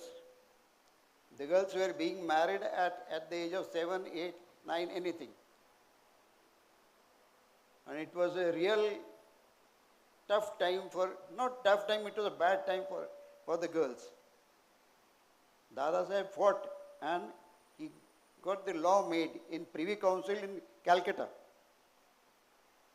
against the many Indians also who did not want this law to come. But the Britishers were with him and the law came into existence in 1891. This was the good doing of Tata Saheb's father. And one more thing. His mother was a sati. Sati, if you do not know, it's self-immolation after the death of her husband. So Dada Saheb was an orphan at the age of 8, soon after his Vratabandha, that is thread ceremony. So throughout his life, he was self-made man. And his first son was Tata Saheb. First to his mother and mother also.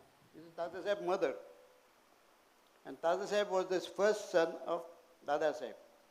Of 9 children, he was the first son. He had done his schooling in Pune, then BA and LLB in Bombay. And when he met Nana Saheb Chandorkar, he was posted in Pandharpur. Pandharpur is a place all of you must be knowing. It's a great place of God Vithoba. Every year in the month, in this month, June, July, the pilgrimage takes place in Pandharpur. He was posted there as a sub-judge. In those days, the name was Munsif. He was a sub-judge. And Nana Saheb Chandorkar, one of the earliest devotees of Baba, he was also called by string. That I'll tell you in a minute later. So he was after him. He was posted in Pandharpur, and he was after Tata Saheb. Why don't you come to Baba? Why don't you come to Baba? It happened 3-4 times, but it was sometime in December 1908. Sorry, 1907. December 1907. But he was not willing to go. And suddenly he got an idea, yes, I'll come. If Baba fulfills my 2 requirements. And he said, what are they? He said, first of all, I cannot go to Baba empty-handed. So I must take something for him. And he said, what is it? He said, I want lovely good Nagpur oranges. It was the month of December. Nagpur oranges come in the month of April and May. And he said, what is the second requirement? He said, I need a cook, and that too Brahmin cook. Because going to Shirdi, you have to cook your own food, because he wouldn't go alone. Being a sub-judge, he would take his family. By the time Nana Saheb came to his house, there was a man waiting. He said, I want some job. He was a government official, Mamledar. He came searching for a job. He said, what are you? What do you do? He said, I'm a cook.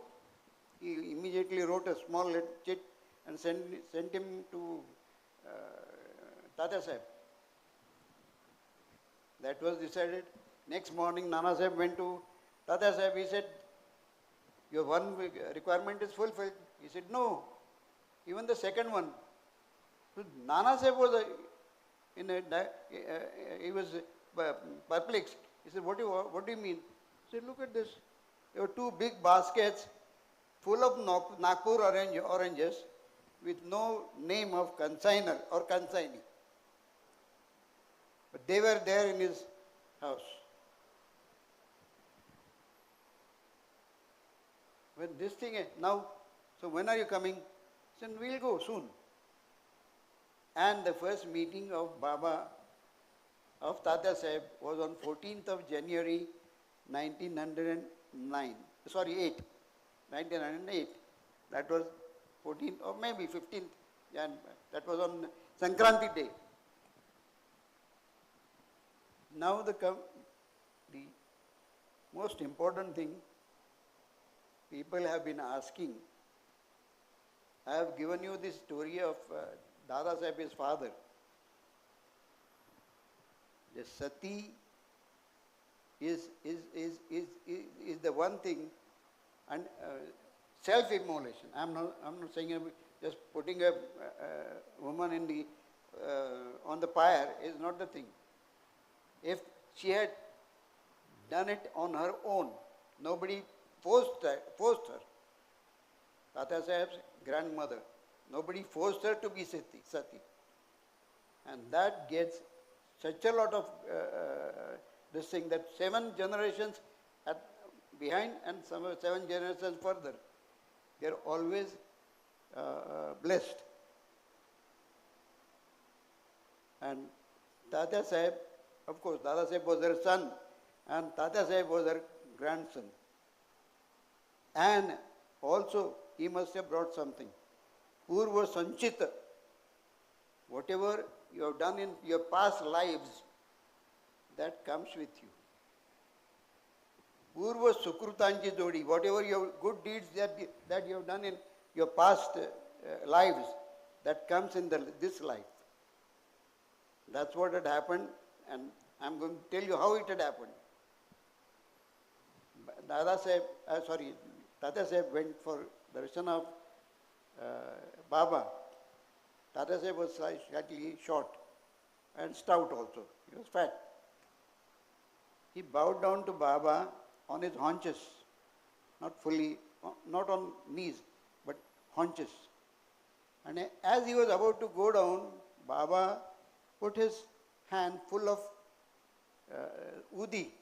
Baba used to give udi with fistful, not with pinches. So that hand was full of udi. He put his hand on Tata Saheb's head. And for a moment, Tata Saheb was in a trance. He didn't know what was happening. He was about to fall. He was just wavering. And in a minute or two, he came back to his senses. He bowed down, did his puja and whatever it is, because in those days puja was not being done. And as many people would not be knowing, there was a Nimbora where the sheras, we have garlands. Garlands are tied at one end. Both ends are tied. So you put it on somebody or on his neck. In masjid, the garlands are not tied. They are open. So one end is put on the nail of that Nimbora. Nimbora is a portion coming out of this thing, wall. That was there. That is there always in every masjid. But this time he just carried out puja on his feet and he got up from there. Both sons, elder one was a doctor, Dr. Vaman Nulkar, and younger one, my grandfather, Vishwanath. Both were there. The wife and mother were there. They carried out puja and they came back to Satewada. After coming back to Satewada is just, now Satewada is no more. but you must have seen Guru Sthan. The Satya Vada was just behind Guru Sthan. After coming back to Satya Vada, my grandfather asked him. By then he was just about 16, 17, about to enter college. He said, Tatya, what happened to you? You were not in yourself. He said, yes. I don't know what happened to me, but it was such a pleasant moment. I cannot explain, I cannot say, I cannot tell you. It was such a pleasant moment, I did not know. So, putting that hand full of Udi gave a samadhi for a moment to Tatya. And this is one and only example in entire Sai Satcharit, or because this is not known and it is not mentioned in Sai Satcharit also. But this, my grandfather was there. He was also, his name is also not there. He was also a disciple of Baba. That I'll come to you later. So, in very first moment, first meeting, he was given a samadhi. Whatever he wanted, he came to know that. Tatya Sahib, what he expected had happened at that moment. They came back, then in the evening they went for the arti, came back after having food. Tatya Sahib and Nana Sahib was also there with him. Both of them, they were almost asleep. Suddenly Tatya Sahib got up in his bed and he asked Chandorkar, Nana Sahib, he said, can we get a pan, a betel leaf? And because he was used to. The moment he said that, a boy came running, he gave 4 pans to Tatya Sahib. He said, who has told you? And who gave this? He said, Baba sent me. How could it happen? How did Baba come? That I don't know. Baba has sent me and he has given this to you. And what did he tell you? Go and give it to Mata, that old man in Satya Vada. He had come on, that was the first day, first night over there on 14th of January 1908. And this happened in the evening. That was the moment when Satya Sahib confirmed that this is my Guru. This is my Guru. People take such a long time to know about their Guru. And as I said, Purva Sanchit, whatever has been brought by from previous lives, that has come to almost end. With the first visit, Tata Sahib has come to, he had already met some Satpurush, as I gave the names just now. I'll show them now. Yes, no problem. Gajanan Maharaj from Shegaon, then Gadge Baba, and another one. No, not this. Kaka Purani, yes, Kaka Purani. So these Satpurush, he had already met in his life. But Guru was Baba. It is very, very difficult for us to know. We may meet, but who is your Guru? That Guru will find you. You don't have to go in search of him. And the experiences which Baba gave on the first day was the confirmation. Thereafter, Tata Sahib used to go to Pandharpur, come back, because in those days there were plenty holidays for the court also. So whenever it was possible, he used to come and stay in Shirdi, go back. And Nana Sahib was happy that I have brought one good man to Baba. That was not all. The friendship is not only just come and have a cup of tea with me, not that sort of. They used to exchange their thoughts about Baba. Those 2 letters are good enough for me to understand what my great-grandfather was.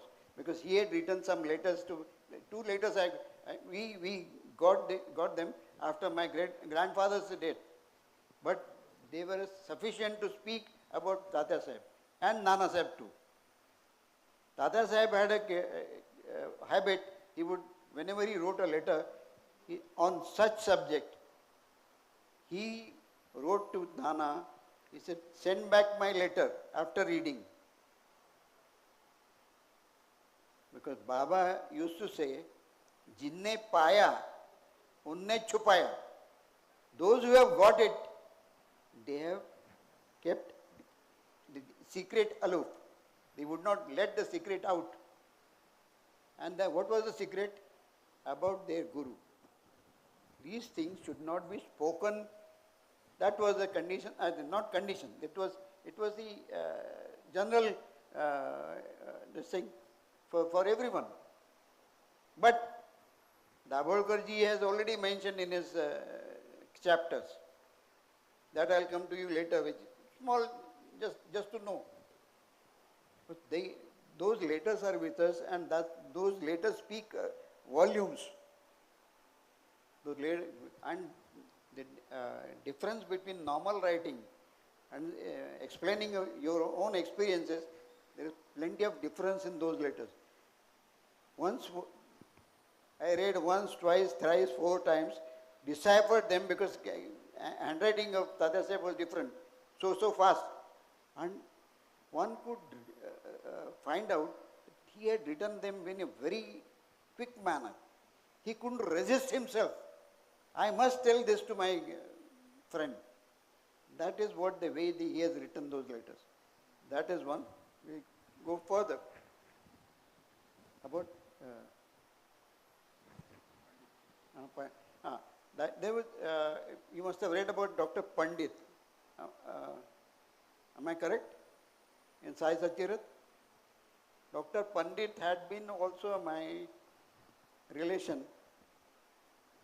But I'll tell you the story, what happened, conspired between Pandit, Baba and Dada Kerkar. When Pandit came to Shirdi, he had only one thing in mind, that I must meet a good man, a Satpurush. I want to tell you one thing before I go to Dr. Pandit's. I call them Satpurush or Santa. We don't have saints. Saints are in Bible. Please don't misunderstand. Saints have no Guru Shishya, this thing. We have. And saints don't, I have not seen any saints doing any chamatkar. And chamatkars don't take place, they automatically happen. We have Satpurush, we don't call them saints. We were Santa. And all things happen. They don't do it here by themselves. So when Pandit came to Shirdi, Baba only told him, go this way and meet Dada Kerkar, stay with Dada Kerkar. After that, after some time, Dada Kerkar was coming for puja. He said, would you like to come? So immediately, Dr. Pandit, he used to call himself Dr. Jagannath Rai Pandit. He had studied in Calcutta, that's why he had taken that style, Jagannath Rai, but he was a Maharashtrian. Jagannath Pandit. Pandit Jaminis, the double names. So, and he was from Kolhapur. Pandit also came along with Dada Kerkar. Dada Kerkar carried out his puja. Baba wouldn't allow anyone to put the sandal paste on his head or anywhere. Only Mahalsapati used to put a little bit on his Baba's throat. Rest all on feet. Whatever puja is to be done on feet. That too with Baba's permission. Otherwise Baba would go, you must have read he would go berserk with all choicest bad words, abuses. And at that moment, Pandit took the plate from Dada Kerkar. There was a small plate, bowl. He took the sandal paste, held Baba's head, because you have to hold the head if he was a human being. Otherwise, idol you can put it. But he held the head and put the Tripundra. Dada Kelkar was, he was about to hear something, but nothing happened. The puja was over, they went back to Satyavada. In the afternoon, by about 7 o'clock, people used to come back again to Baba. And Dada Kelkar asked Baba, I'll first say it in Marathi, what transpired between Dada Kelkar and Baba. Baba, ते कोण पंडित आले? Doctor पंडित. आम्ही उलासात गंधाचा टिळा लावतो, तर तुम्ही एवढा आरडाओरडा करता. आणि ते पंडित त्यांनी लावला ना त्रिपुंड्र, आणि तुम्ही काय बी बोलला नाही. I'll say it in English now for your whenever we put little bit of sandal paste to you, that too on feet, you make such a lot of noise and abuse us. And then who is that Pandit? He came and suddenly he put the Tripundra on your head and you don't say even a word.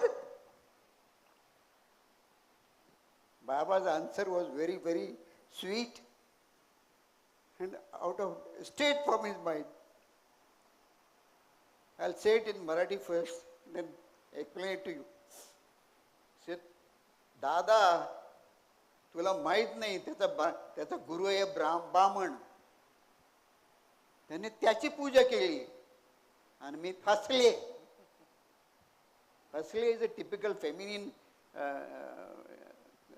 word, but that was the language of Selu or Patri, where from Baba is supposed to have come.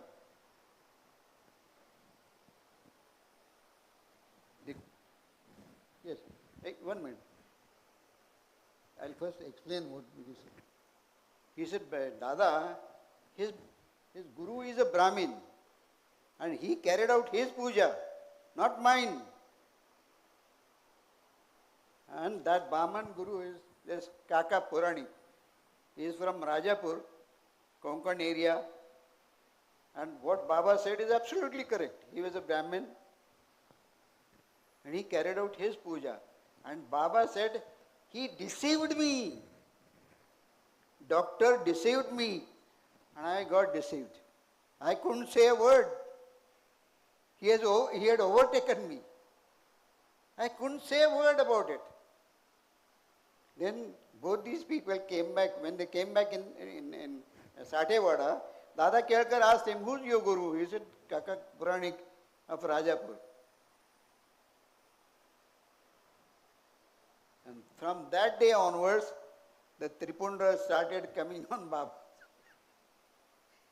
There was some precedence was required, and that was done by Dr. Jamenez.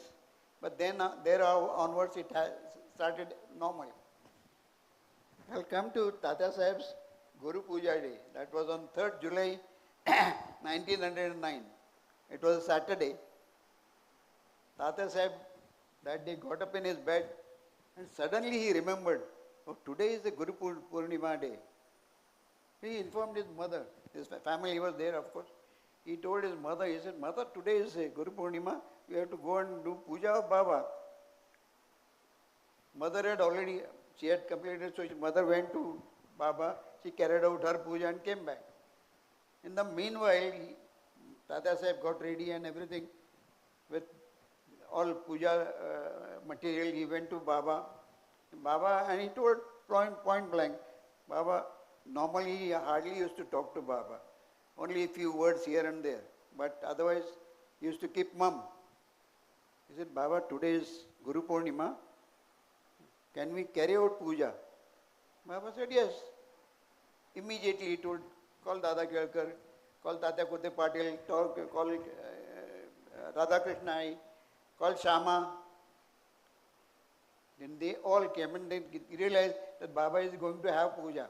When Shama came, he said, you carry out puja of that pillar. Where Baba sits, there was a pillar. He said, Baba, I'm not going to do. If I have to do puja, I'll do the puja to you. It was allowed But that puja, first puja of Guru Purnima was carried out by Tatya Sahib. And from that day, even Aarti started. Because both brothers, sons of Tatya Sahib, one was a doctor and another one was about to go to college. The younger one is my grandfather. Both knew the Aarti by heart, so Aarti was carried out.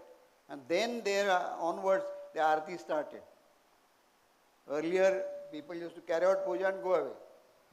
But Aarti started from that day and it continues today, till today.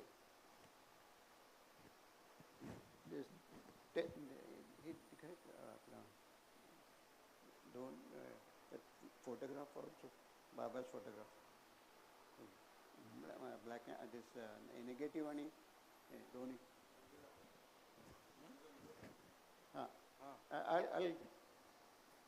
Elder son of Tatya Sahib was, he had many other, this thing, he used to play tennis, whatnot, number of things.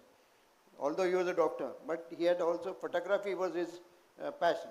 So he took the photograph of Baba, and that's what you see everywhere, and over here also, sitting on, this is the original glass negative of Baba.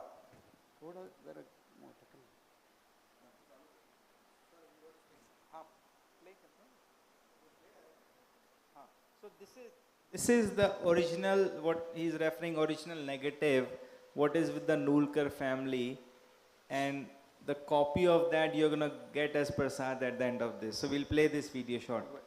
Show the positive also. Real negative of what he's going to bring you now.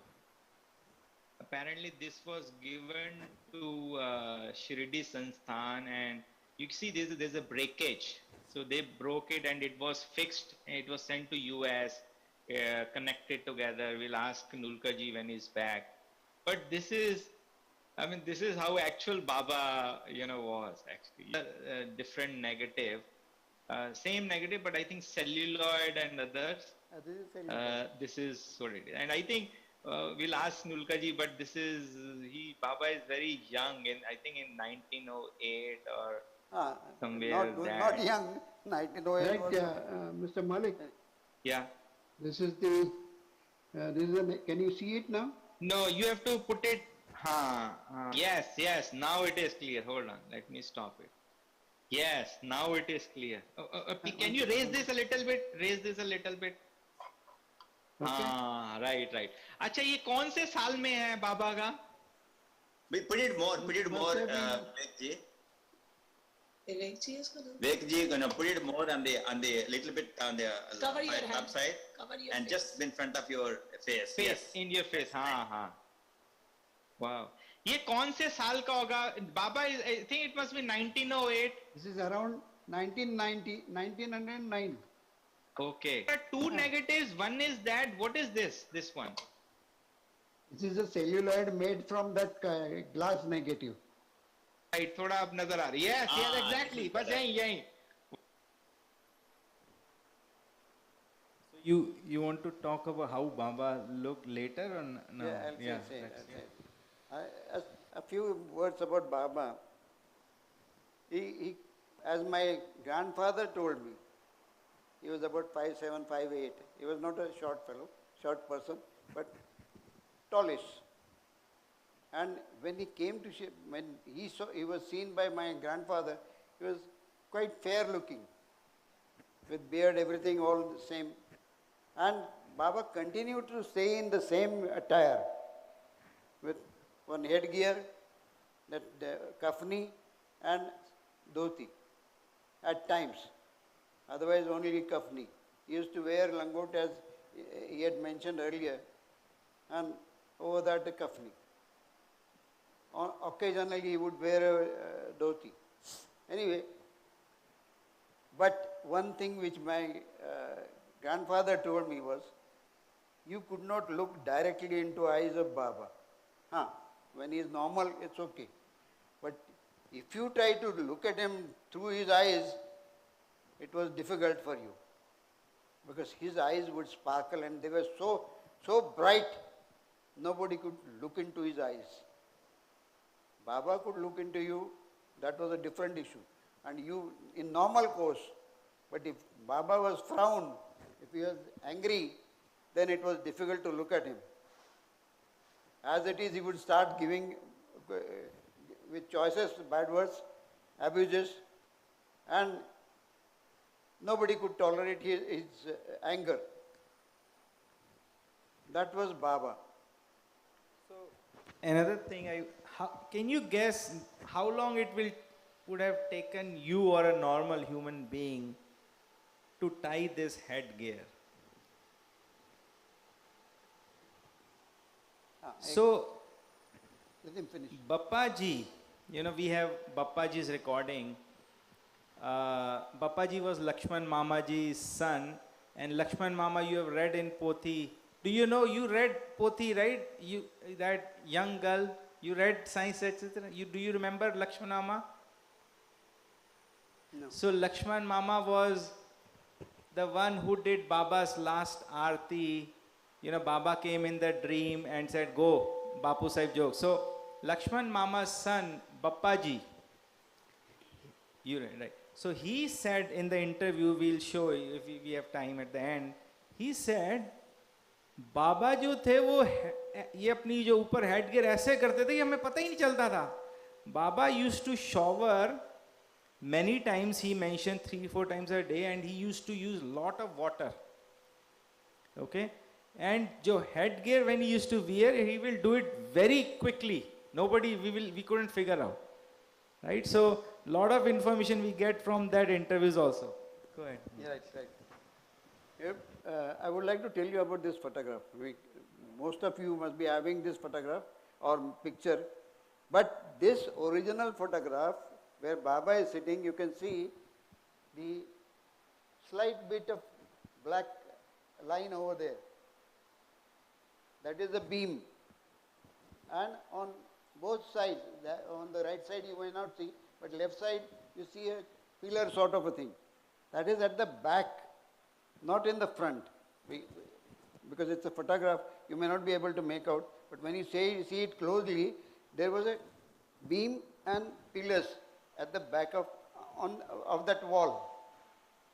That's why I call it an original photograph, and that is there in original photograph. Rest of the pictures are taken only Baba and that stone, big stone. You are going to get the original photograph now. Am I correct? Yes. Okay. Going to. Go ahead. Huh? Vishuji ke bhai. Yes. My grandfather and my grandmother. Yes.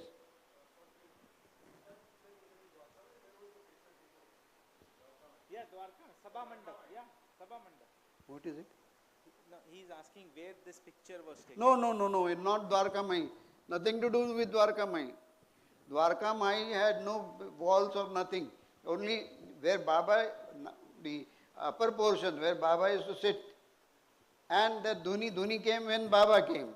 There was no Dhuni earlier. But it was known as Masjid. Baba landed in Masjid and he started staying there. He couldn't care less for the people in Shirdi. People did not know anything about Baba earlier. Earlier he used to say anywhere. Where Gurusthan was there was a all dirty place. He used to stay there. Finally, Mahalsapati tried to take him to his place. He said no. Then he would go wander everywhere in outside Shirdi and come back sometime in the evening, morning at his will. But then later on, when he started going for Bhiksha, then he started staying in Shirdi, in Masjid. And that too, you must have read in the Satcharit. Whatever Bhiksha Baba used to collect, it was collected in one thing. And he had a tin. Dal, dahi, whatever people gave, it was collected in the same thing. Bhakri, he would collect it, the bread or bhakri you must be knowing. Gujaratis know bhakri. Am I correct? There are small ones. We have in Maharashtra big ones of jawar or bajra. But Gujaratis know what is bakri, the small one. But that was a big one. So he used to collect them, and he may eat little bit here and there, one bakri maximum. Rest of the thing, there was a small sort of a place kept called Colamba. Colamba is sort of a wooden, not wooden, earthenware that was kept, and he would keep everything over there remaining. And there, the dogs, even that woman who used to clean the roads, she used to come and collect some bakri from there. Otherwise, dogs, whatever animal came, it would take out from there. So if you remember, Gavankar ji shared that fakir that came in the corridor when his mother made bhakri and chutney, he made 4 pieces. He did not eat. He fed others, because that's what Nulkarji is saying also. When Baba in Dwarka Mai, he will feed others. And when he feed others, he gets belched. He feels satisfied.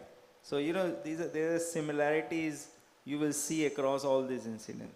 And in those days, that Dwarka Mai, there was no Dwarka Mai actually. It was a masjid only. No walls, nothing whatsoever. Later on it came up. After 11, 12, it is mentioned in my grandfather's letter also, and same thing in Sai Satcharita also. After 12 or so, the Dwarka Mai was built up.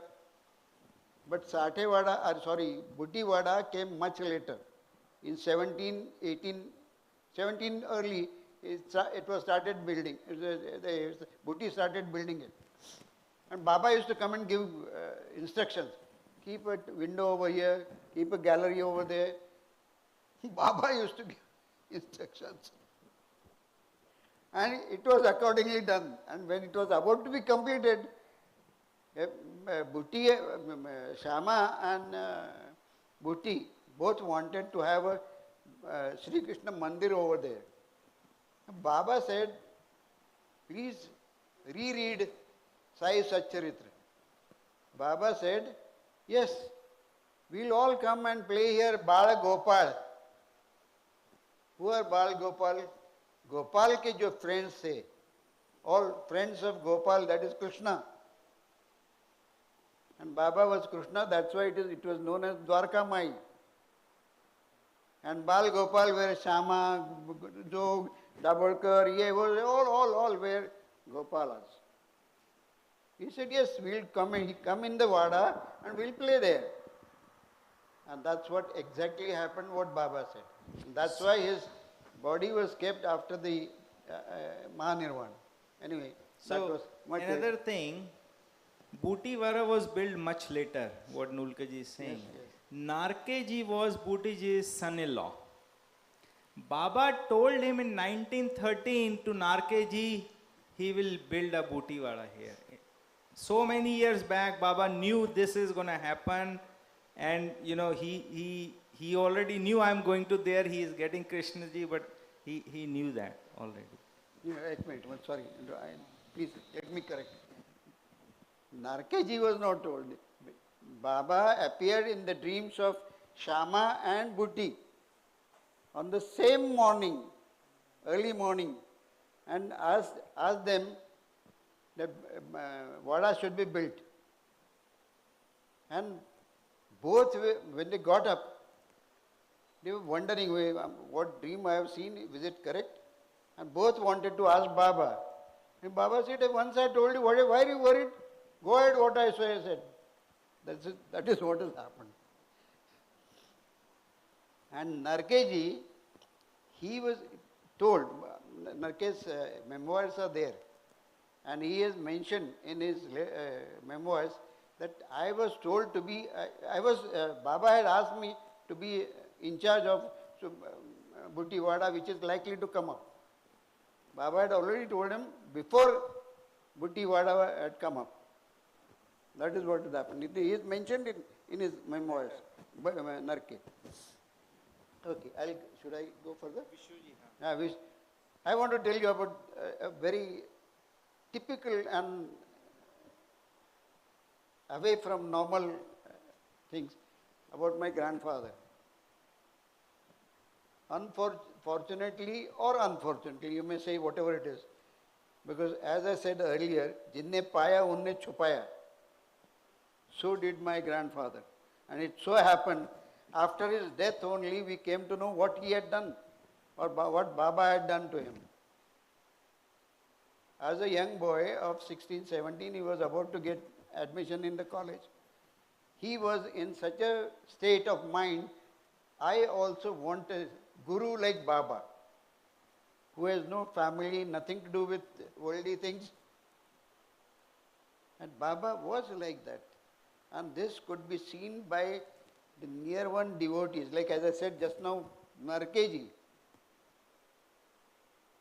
Few sentences from his writing I'll tell you. He mentions at one place, Narkeji, that Baba was once frowned. He was giving abuses, whatnot. I'll tell you the meaning of those abuses also later. And I was watching him.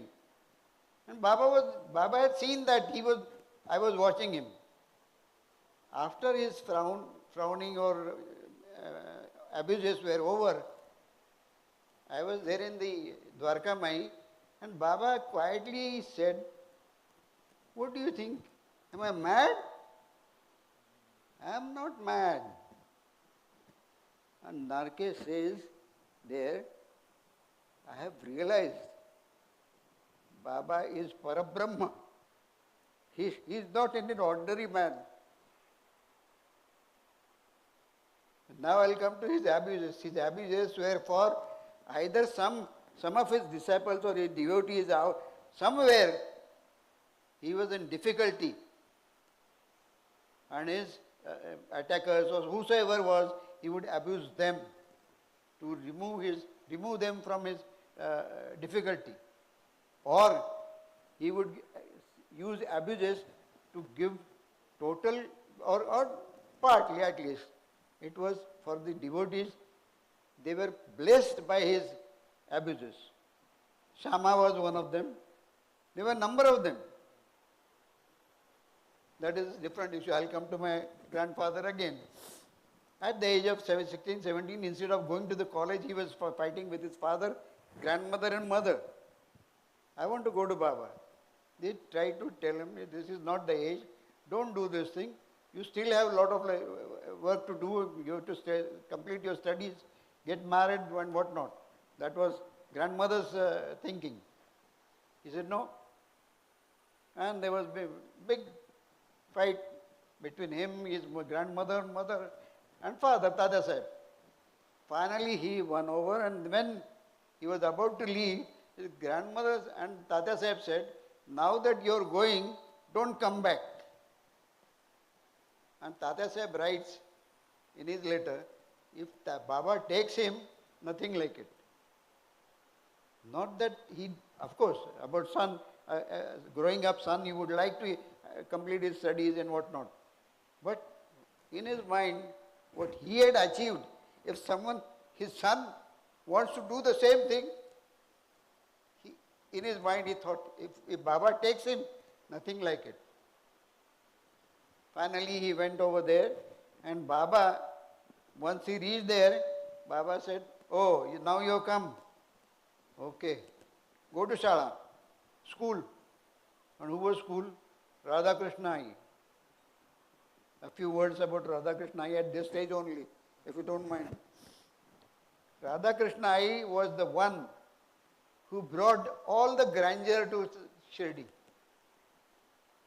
All that you say, Ananta Koti, Brahmanda Nayaka, all grandeur of that Rajadiraj, Radha Krishna Ai was the instrumental to bring all that grandeur. Even people elder to her in age and in position, like Kelkar, Jog, Pradhan, so many, they used to call her Ai, mother. She was much younger, like their daughter, but yet, and Pradhan says, Dada Kelkar says, I have learned many things from Ai. Ai, no, not Radha Krishna Ai. That was a feeling for their mother, that is Radha Krishna Ai. And her name is no more available Samsthan. Please don't misunderstand. What I am saying is correct. Samsthan has got different connotation, many things. That is besides the point. So my grandfather was sent to Radhakrishna High School. And why school? Because she would teach these people how to behave with Baba, how to talk to Baba, what is to be done to Baba, how he is to be praised, or how he is to be, his pujas to be carried out. All she would teach. Few days he stayed there, and then Baba sent him to Godavari banks, which were about 8 kilometers away from Shirdi, Kopargaon, near Kopargaon. He was asked to stay there with a shack. He was staying all alone, cooking his own food, doing puja, whatnot, whatever. He was doing all alone. By then, it was about 6-7 months had passed, and grandmother of my grandfather, that is Tata Sahib's mother, she was restless. She said to her son, that is Tata Sahib, she said, I will go and tell Baba and bring back Visu. With the result, she was pestering. He said, Visu should come back. She, Tata Sahib, mother, his mother, Visu's mother, and the mother-in-law of Tata Sahib, 3 ladies, Tata Sahib, they came from Pandharpur to, and he had written a letter earlier to Sardar Merikar in Kopargaon and asked for some Bailgadi, that bullock carts to be taken to Shirdi. As they reached Godavari, they had bath and all, because it is known as Ganges of South. They had a bath, and then they were about to climb the Godavari bank. And suddenly Tata Sahib saw some young Sai Baba with beard and headgear, and he asked Sardar Mirikar's son, he said, who is this young Sai Baba? He said, don't you know? He is your own son. Tata Sahib was flabbergasted. He said, how come? What is he doing here? He said, Baba has asked him to stay here. And Baba comes here and gives him some instructions to complete his sadhana. This was we did not know till the demise of my grandfather. It so happened, he stayed there, then all these people went to Shirdi, they stayed there. And every day, the grandmother would ask Baba, Baba, I'm going to take back to see Visu. Baba would say, just say, After puja and all, they will go back. Next day again, Baba, I want to take back to Visu. Third day the same thing, fourth day same thing. So she stopped asking. But pestering to Shama, we have to go back. After about 10 days, when they had lost the thought of going back, Baba said, okay, go to Shama. Accordingly, they were called, the puja was done, arti was done, and Shama asked for a rupee from Tata Sahib, went and brought some barfi. That Naivedya was carried out, and Baba himself, which was not done normally, he took that barfi and gave it to only Nulkar family. And he said, now go. After having said go, Tata Sahib bowed down everything, he went out. The ladies were there. When Shama was told, tell that old lady, I'll say it in Marathi first, then I'll explain it. म्हातारीला सांग 4 दिवस जाऊ नको म्हणून. But before that, Baba said, चालली का म्हातारी हंडी मडकी घेऊन? Now the old lady is going with all utensils. And the instruction given to Shama was, ask her to stay back. But by then, Tata Sahib had gone out of Dwarka Mai. He did not know, and Shama did not inform him. And Tata Sahib writes, because he came to know much later, after having faced the problems, and the problem was his boat was stuck in the midst of the river. With the result, he could not catch the train, and they were delayed. In Sai Satcharit, Dabolkar writes that Tata Sahib did not listen to Baba. That's why his train was delayed. He could not catch the train, and it was delayed. It wasn't so. But it so happened that this thing, and Tata Sahib mentions the consequences were these. The boat was stuck and we lost the train. We could not catch the train. After this, along with them, even Visu had come back. He went to Deccan College and completed his studies and whatnot. Then afterwards, Davars College in Mumbai.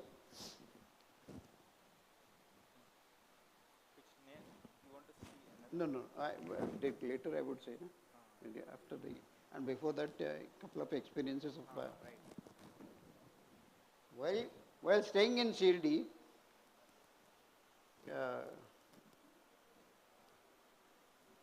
Tatya Sahib had experiences one after the other.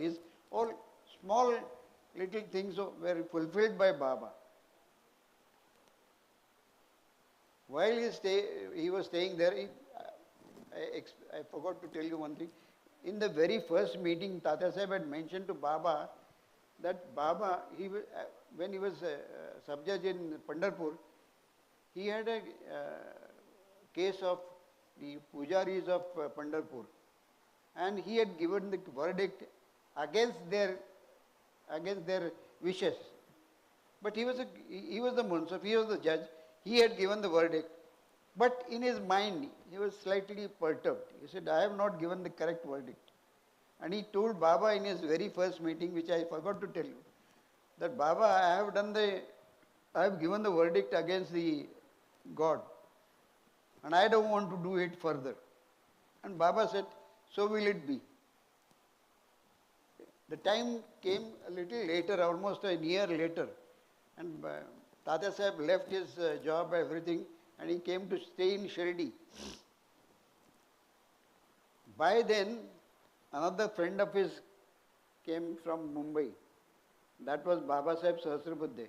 Because all these things are so linked and worth hearing, that's why I am telling you.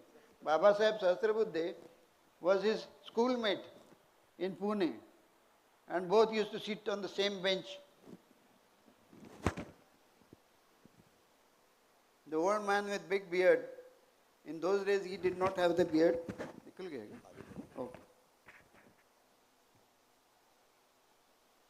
He was a very stubborn person. Sorry, I should not say, because he is Tatya Sahib's friend. But the behavior, even with Baba, that I will come to, very stubborn. He came to Shirdi at the behest of Kaka Sahib Dikshit, Nana Sahib Chandorkar, and Hemad Pant. He was at Hemad Pant's place in Mumbai, and suddenly all these three people thought, yes, we got a man with whom we can send something. They wanted to send some utensils to Shirdi for cooking, because people had started coming to Shirdi. For them to cook, they needed some utensils, big ones. So he said, "Will you go?" He said, "Why should I go?" Although he was friend of all these three people, he said, "Why should I go? Suppose if I go, who will bear my expenses?" Kaka Sahib Dikshit immediately gave him the money. He said, take this. This is for your expenses. He wouldn't stop there. He would immediately, he asked him again.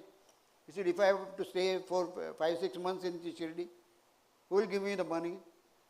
He said, "Okay." He gave another check to Shama. Give him whatever money he asks. Kaka Sahib Dikshit was a very wealthy man. so was Bhuti, so was Dada Saheb Khaparde, very wealthy persons. So Kaka Saheb Dikshit immediately, he said, don't worry. And mind you, he was not a pauper or anything. He was also very well off. But he was trying and pestering these people, although they were his friends. So Kaka said, okay, you take whatever money you want. Finally, he came there and landed in Shirdi, in Sathewada. Sathewada, Tata Saheb was sitting there, and at that time he had diplopia, seeing two things of one. Two persons, two things, whatever it is. He had some eye problem. When he landed there, he immediately called.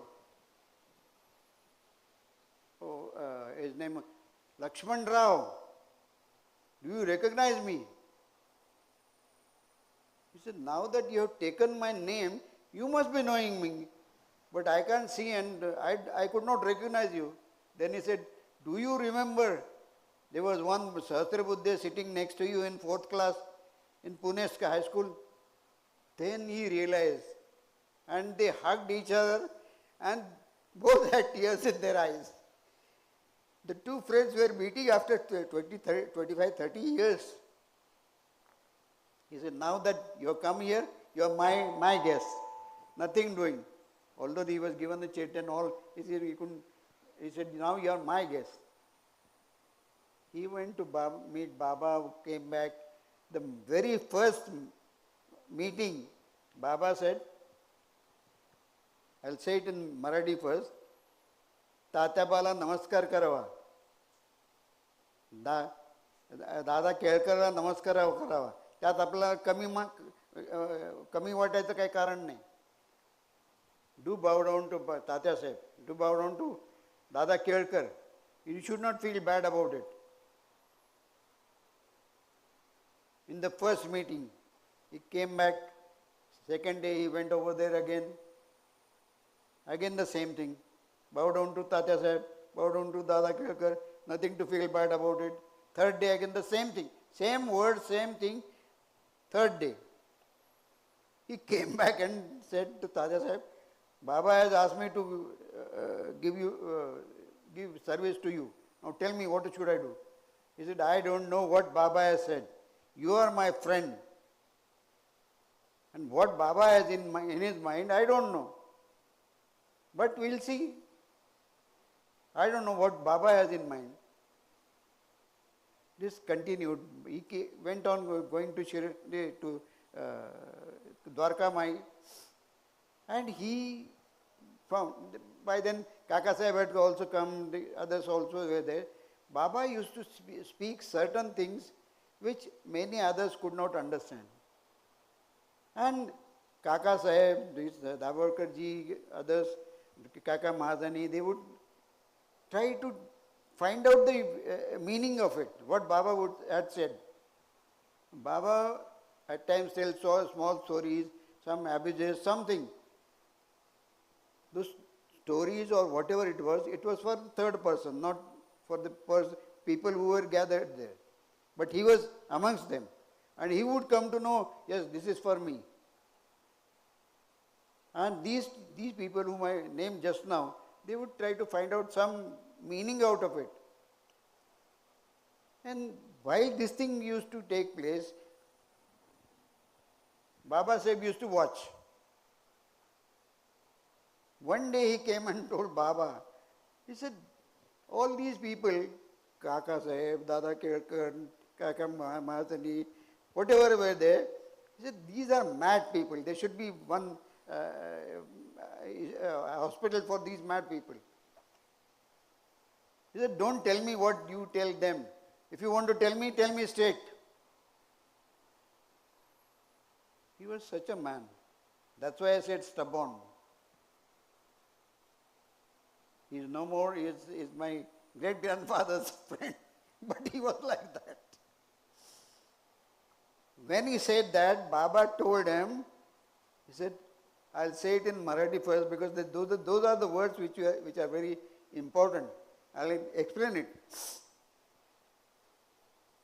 आमचा अनुभवी वायलावरचा नाही. मशिदीच्या पायरीवर कुत्र्यावाने पडून राहा आणि राम नाम घेऊनच जा. My experience is not indirect, it is direct.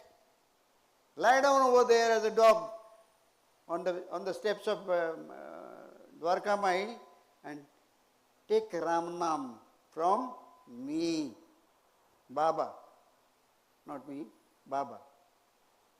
Baba also gave him the straight answer. It's not indirect, direct. And it so happened, Baba Sahib stayed there and as it is, he was taking Ram Nam all the time. I have got his, whatever he had written in Saileela in those days, that writing is there with me. And his even thoughts were worth reading in that letter and Saileela also, because they were printed in Saileela. So Baba Sahib finally stayed there. And he told Shama always used to ask about returning of these people. So whenever Baba asked Shama, Shama would come and ask Baba. He said, Raundetara, let him be here. We have got a lot of work to be done by him. And what was that work? Because soon after, as Baba Sahib writes in his own writing, after 15-20 days, Tata Sahib was sick. He had diabetes. In those days, there was no medicine for diabetes. He had carbuncles on his back. One small one had come up and then it started increasing. And he was in such a pain at a later day, within very short period. And it was being deteriorated day by day. And he was there to look after him. As a patient would be looked after by hospital staff. He was looking after his own friend. Then both of them realized. But Tata Sahib said once, said, what is this? You are my friend and you have to do this thing. Because he would even put the urine pot at night, midnight. He said, I am very sad. I don't want you to do this. What can I do? I cannot get up. He said, you are no more a judge. And I am not serving you. I am serving my friend. So don't tell me all these things. I will do what I want. Again, his stubbornness is this. In point blank words, you are not a judge now. You are my friend. And I am doing what I should do for my friend. But sincerely, he carried out almost to the end. With this thing, Tata Sahib, he succumbed to his death, succumbed to his wounds and the carbuncles. But the end came right in the morning. Both his sons were there. He asked them to sing a bhajan. That bhajan is also very nice, and I won't come to that. But that continued. It was almost over by 2 o'clock in the morning, and he said, now stop. And before that, his elder son, doctor, because his father was in pain, he said, Tatya, should I give you some brandy? He was reluctant to have. He said, but tell Baba. And you should not touch this thing in your life. He took just 2 spoons of brandy maybe, just to reduce the pain. But that was not enough. His end was close by. After the singing of bhajan was over by 2 o'clock or so, he closed his eyes and he gave just put this thing. Incidents of what happened in Dwarka. I'm coming to that. Immediately my grandfather, he ran to Radhakrishna, brought the tirtha. She always used to keep tirtha of Baba. Pada tirtha of Baba is, and put in his mouth about maybe 2-3 this thing. in his mouth, and that was the end of Tata Sahib. This was 2 o'clock in the morning. Whole Shirdi was asleep, and Baba was awake. At 2 o'clock, hello, please sit for a few minutes. Few minutes, if you don't mind. You would lose something.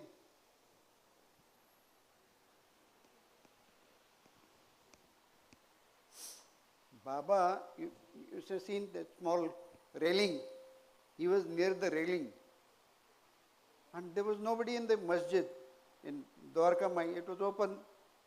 And from there he started shouting. First of all, he gave such a dirty this thing.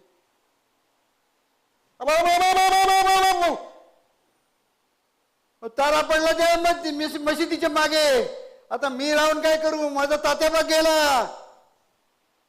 Me B चालला जाईने.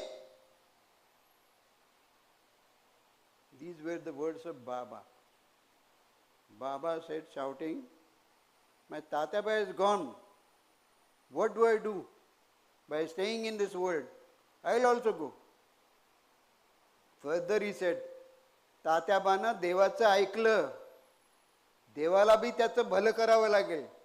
Tatyaba adhered to the God. And God has to do good for him.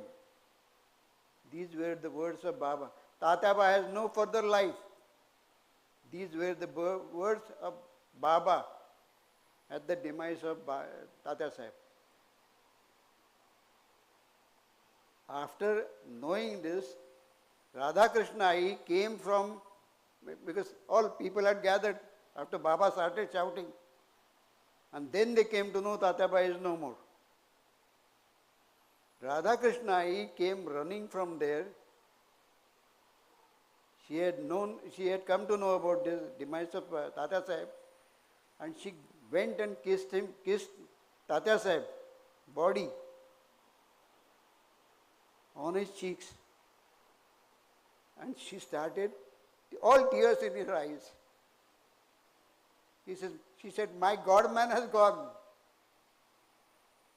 Because she knew what Tatya Sahib was. That was the love even Radha Krishna he had for Tatya Sahib. So this was seen by your grandfather, right? Of course he was there very much. Next day the procession had taken place. When Baba came out of the masjid and he saw both sons came to bow down, Baba said, don't worry, go. Allah bhala karega. And then body was taken. Another wonderful thing which had happened was, after the demise of, after another year or so, Tatya Sahib's wife, my great-grandmother, she had prepared a locket. In those days it was a customary that something should be touched by the Lord or God or blessed, and it should be kept in the daily puja. So she prepared a locket and sent it to Shirdi. Once it is touched by Baba, it would come back and then she would keep it in the daily puja. That locket was received by about 4 o'clock in the afternoon by Shama. Shama used to do all needed work by Baba. So he brought the postman brought the packet and handed it over to Shama. Shama brought it to Baba. Baba, it was by 4 o'clock, and people used to gather in the masjid by about 4 o'clock. They had started coming in. Baba held the packet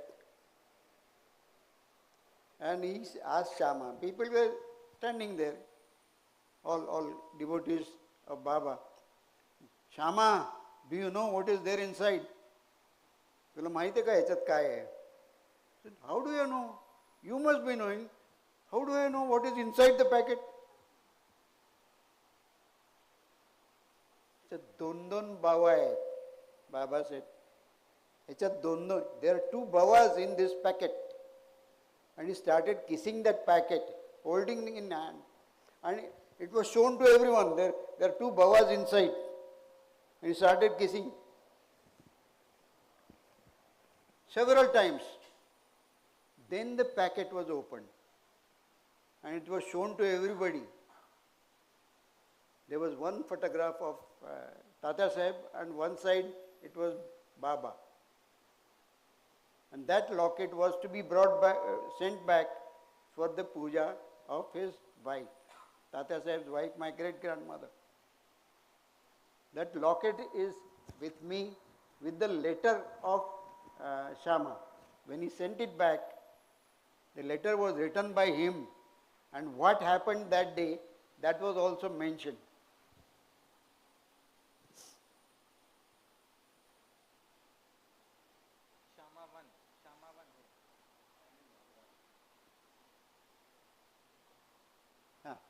This is the letter, original letter which is with me, and so also the locket which was sent there, and the letter date you may see, it is 1912. This is a locket. Now there is no photograph of Tata Saheb, but when I got it from my grandmother, it was like this only, and I asked her, he said, what is this? He said, there was a photograph of Tata Saheb, but I don't know when it was removed. Because sometime it was earlier with her mother-in-law, which came to her, and in between when that photograph was removed, she did not know. But this is the locket, and that's the letter. And Shamaji writes that this locket and the packet was shown to everybody before opening and after opening, and Baba kissed it in front of everyone and said, there are two Babas, and this Baba has taken me away. He has won me over. He was such a soul that I couldn't, and that's why the lament which I showed you just now, at 2 o'clock in the morning, Baba lamented in such a way that nobody could understand why Baba is doing this. Then they came to know that Tata Saheb is no more. And what Tata Saheb was known to Radha Krishna. That's why she came running. She kissed him the body. He was the soul.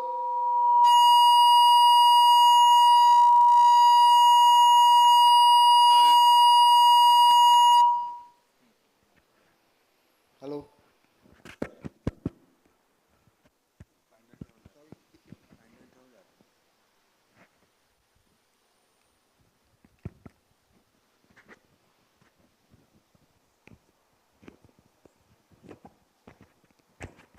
So, Nulkarji, how old was Vishuji when all this happened? Naturally, both sons were there. They carried out all the things. But Baba Saheb was also there. And others who were available in those who were available was not mentioned in the letter. But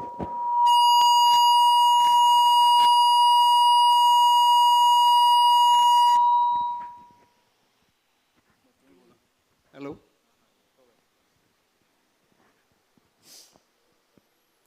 All names were not there, but both sons were there, and this incident has been mentioned about Radha Krishna. And they would have seen Baba actually performing because yes, they were that very mature.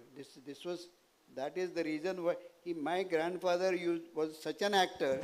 What I have shown you just now, that's what he used to do it and show us. This is what Baba used to behave. This was one part of it, but otherwise also whenever he used to tell about Baba, he would speak in the same fashion as we would think we were small. Baba was in front of us, that's what we used to feel. And this lament, he has shown it several times, that's why I very well remember. I would, yes, no, before that 32 rupees, which are not with me, but still.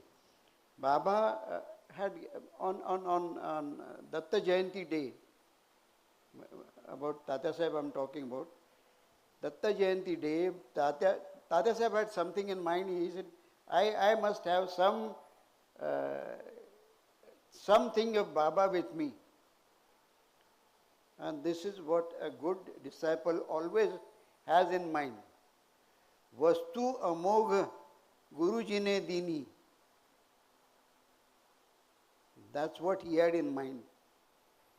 And on Datta Jayanti day, evening by 7 o'clock, Baba sent a boy, go call that Matara, call that old man. He used to call him Matara. Before he reached him, there was another boy. Go call that Matara. Third boy, 3 boys were sent to Tata Sahib to call him to masjid. Tata Sahib went over the masjid. What is the urgency? He did not know. So he went with a hurry, and as he reached Dwarka Mai, Baba was taking out a kafni. No. Another one. No. Third one. As he entered, he found one of his size. And he put that kafni on his body and said, Thandi varela bari hai. This Thandi vara is not cold and wind, but his future journey after the life. Baba had taken care of that.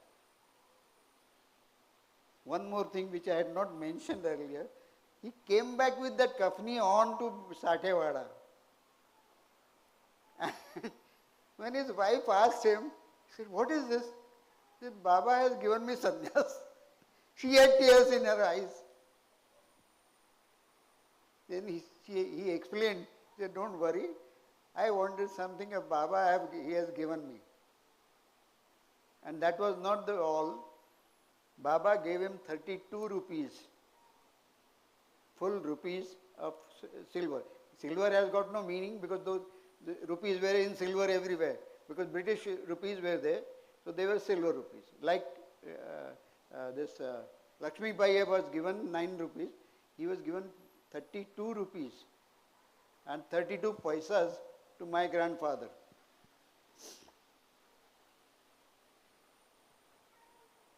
And 32 rupees has got a meaning. I will not go into detail, but 8 Sukshma Deha, small body, 8 large bodies, that is Deha, 8 Karanas and 8 Mahakarana. That's how it makes 32 rupees. That means all, mind, body, intellect, everything was given to Baba. All different, those 32 has got different branches, but that I will not go into detail. But this is all in small, mind, body, intellect, everything was given to Baba. And Baba mentioned this thing to Shama one day. Shama, will this old man, Matara, will he give us 12 rupees? All of a sudden, Shama said, Baba, what is this you are asking? He said, you know it. He said, no. He has already given everything to us. We have to give him. And how much? 1200 rupees. Now you know, he was telling Shama, Bhakchan Marwadi has got my 1200 rupees. You take it from him and give him. Nothing was given, nothing was taken. But that meant that Baba was going to give him 10 times more. Or 120 times more. So much. He has already given me everything. Now I have to give him. But he expressed it to Shama, which was told to Tatya Sahib. That's why Tatya Sahib wrote it in his own letter. This was what conspired between Shama and Baba. Anything left out?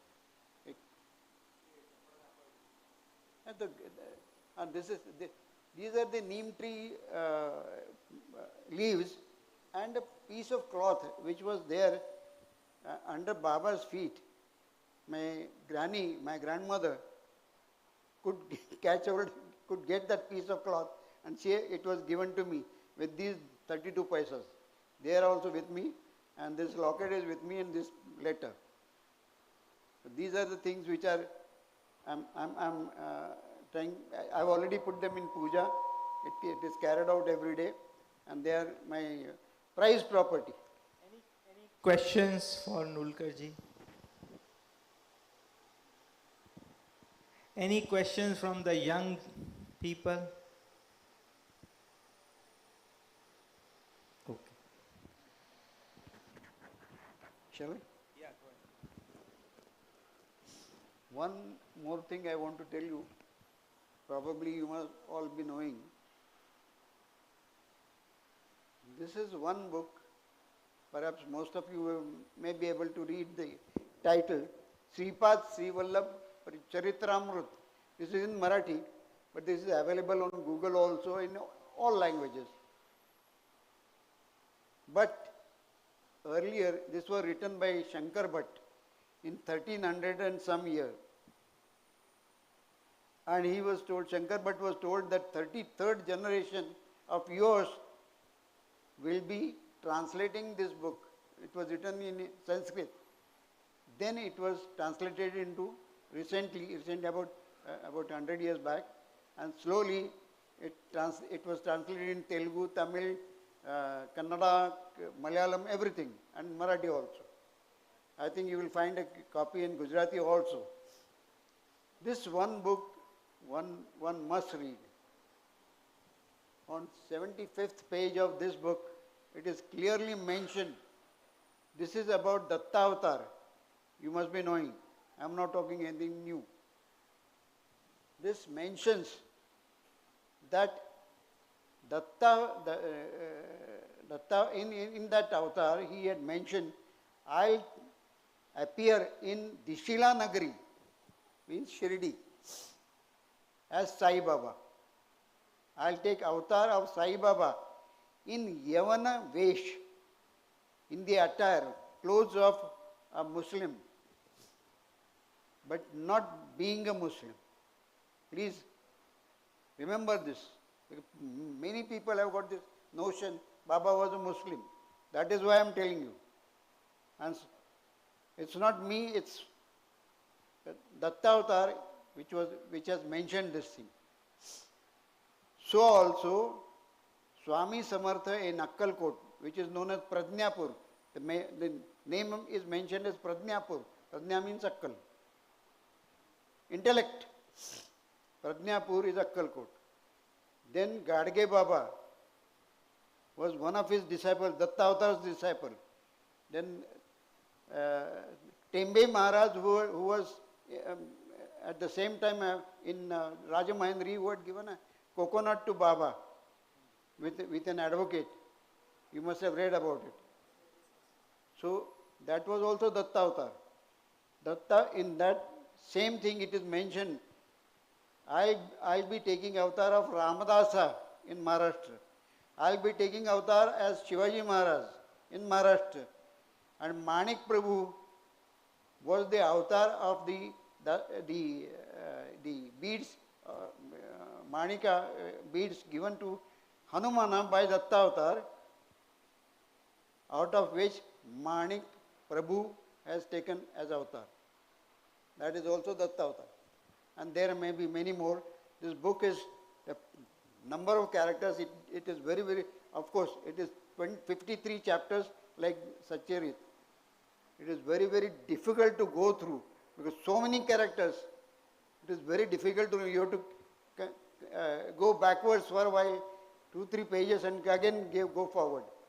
But please do read it. Someday whenever you find time. You all your notions will be cleared.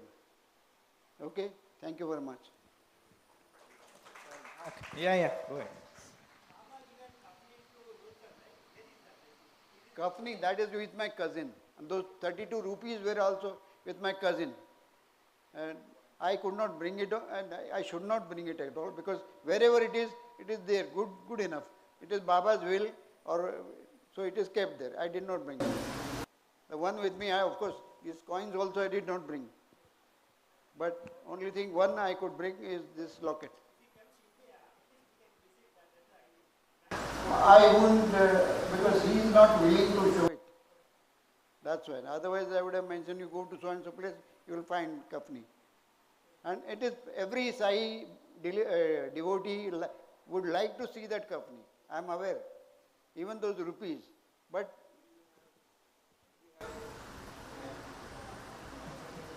coins are with me. You can go to him. He also has one. He has one.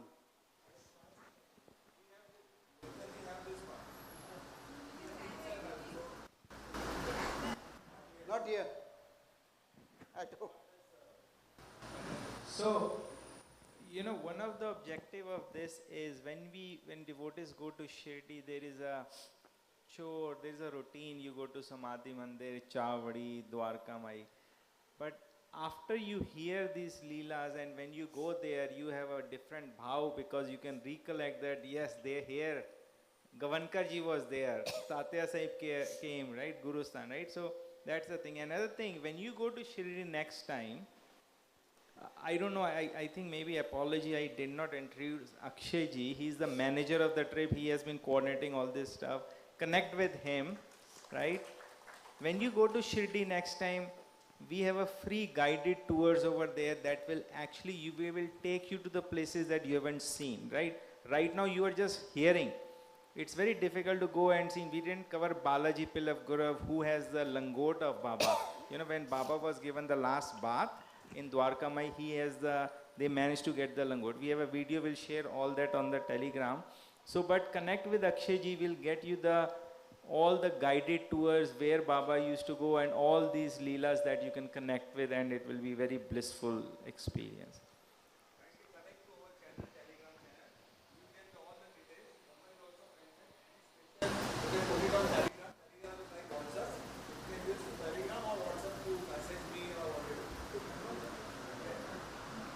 And now, basically join Telegram. Then you will get all this photograph what I am showing, and further or backward program also there.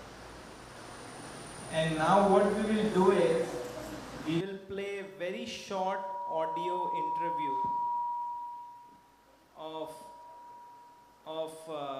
who we have? Balaji Pillavguru, right? Balaji Pillavguru. So, stop. Can you pause it? So, there are, on the top right you see he's Professor Antonio. I'm going to start sharing this. Again, this is also Baba's miracle, like Nulkarji said, Sripad Vallabh Charitra. It manifested itself after 33 generations. Professor Antonio, as he's in Italy, as part of his thesis, he went in 1980s to Shirdi. He was asked by his PhD advisor to, or some faculty member, go there and do a interview because he was doing study on religion. So he went there in 1980s, and during that time, lot of devotees actually who lived with Baba, they were present at that time. And Narasimha Swamiji, did a lot of great work. He did lot of interviews, and we read all that we read through that. But I'm sure we already wish at this time somebody would have actually recorded their voice. And that's what Professor Antonio did. He went there, he got an interpreter because everyone spoke Marathi. So he got an interpreter who will convert Marathi to English, and that's what. So we have couple of videos on that channel again. Bappa ji, Uddhav ji, Shama's son, and Balaji Pillavguru. So we'll play a very short audio you will see, you know, they telling what Baba used to do. There are a lot of incidents here that you can connect that, and also new information. And Balaji Pillava Guru, like, you know, many devotees were very small at a young age.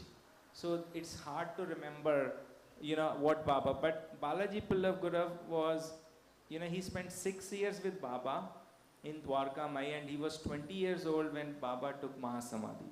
So very, you know, you can, he shares lot of information when you go into details, Lendi Bagh routine, what Baba used to do, and like I shared with you how he used to wear his headgear, all that stuff. So we'll play very short video on this. Audio interview, okay. Please bear with me, guys.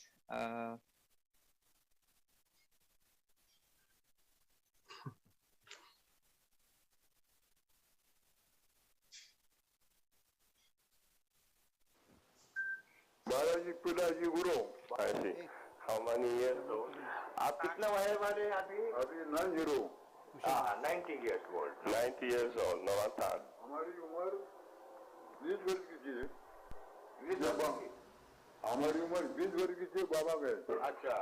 When he was in 20 years of old, Baba takes samadhi. He was 20 years old with Sai Baba.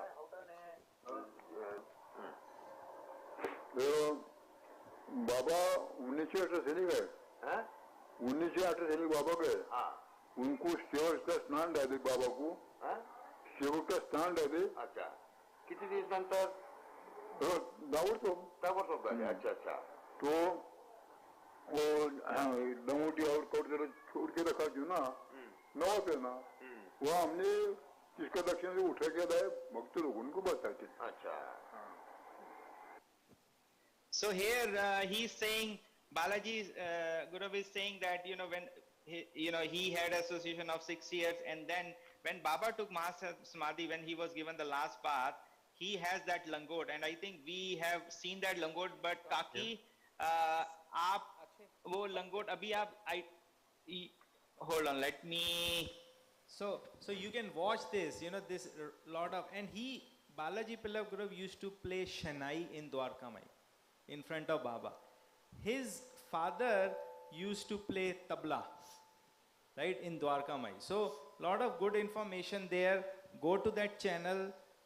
It's you know, we have interviewed lot of devotees, Damu Anna ji and Dev Sahib, in very remote areas of India where I don't think it's possible even to go. But with Baba's willingness, it all happened, and there's a lot of information. So I think one piece of information Nulkarji would like to add. Okay, so this is what you're seeing is Balaji Pillava Guru's daughter. That's the langot. And you will see that can't be a langot. So what happened is, it's because it's very small, right? So Balaji Pillava Guru was very generous, and I'm sure when you go to his house, they will ask, you know, mujhe thoda sa de do, thoda sa dete dete ye langot aisa ho gaya. And when you go there, you see there is a knot on that langot. That is the knot that Baba actually tied it. It's very pakki, and you know, so it's very blissful to go there. She's also very nice. Her home is right behind Gurustan. And another thing is the picture that you see on the wall where Baba is standing with that chhatra, that was where Baba used to stand. That was the place where Balaji Pillava Guru original home was. So after that, you know, when Shirdi was developed, roads were made, they demolished the home. But again, we have a video, thanks to Saileela team who did a great job for conducting all these videos for all of you devotees here in Canada.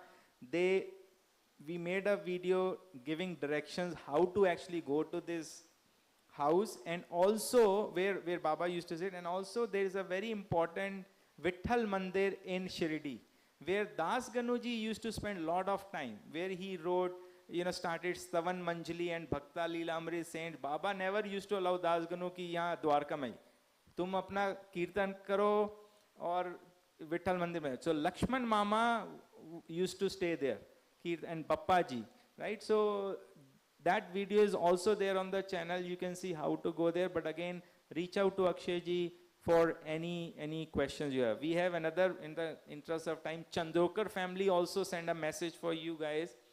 Can you play a little bit, just show them? So Chandokar ji, you know, she's Chandokar from Chandokar's family in Pune, great devotee. Nobody, you know, everyone heard about him. So that video is also there. Hear from them about how she was actually related to Baba before even coming to Nana Sahib family. She was already related to family. So with that, Nulkar ji, share the Khusha Bhao incident. I would like to tell you an extreme devotee of Baba whose real name is Lakshman Rao Joshi, but generally known as Khusha Bhao. About him, hardly any of the devotees of Baba know about him. Could you show please this picture?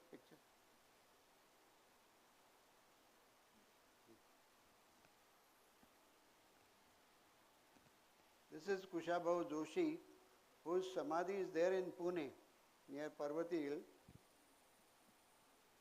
He was sent by his guru, earlier guru, to Baba. And mind you, he was at par with Baba. He had all sorts of siddhis. We do not know what all siddhis are, but there are many siddhis. You can become small and you can become large, you can become whatever. He had the siddhi of even alchemy, making gold out of iron. So he was almost at par, but something was left out. So his guru,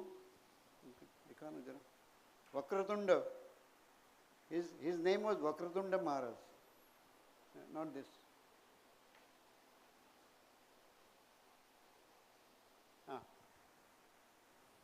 You can see, they just enlarge it slightly. He was a guru of Khusha Bhao ji. He used to start his Sashtang Namaskar in the morning. Everyone knows Sashtang Namaskar. He used to start his Sashtang Namaskar at 5 o'clock in the morning until 12:30 in the afternoon. Thereafter, he would have a large vessel of milk, and that was the end of it. For years together he continued. With the result, he had lot of, it was so like Baba, but he did not have many disciples. When his time came, Khusha Bhao was asked to go to Baba. And he had a Jala Samadhi in Ganges. But you can see, huge chest. Every morning till the afternoon, he used to do Sashtang Namaskar. There is not much of information available about Vakratunda Maharaj.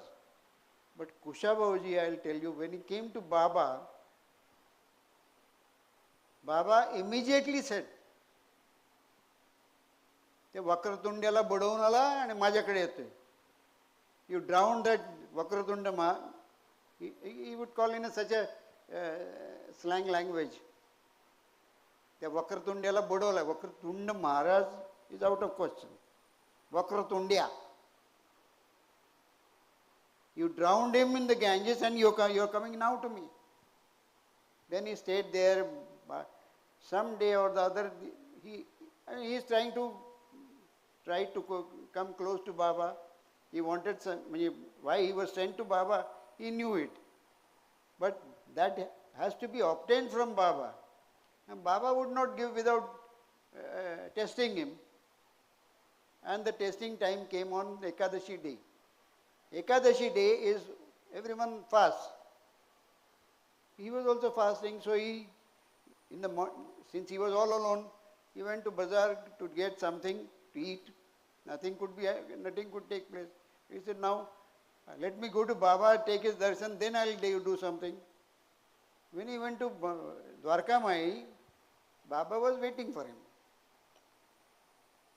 The moment he came, he said,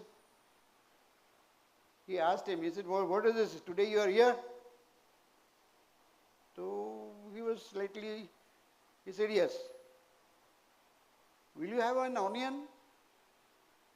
On Ekadashi day, a Brahmin was asked to have onion, and that too raw. He was also, he was trained by his, he said, Baba, if you have, I'll have it. So, there was no dearth of onion with Baba.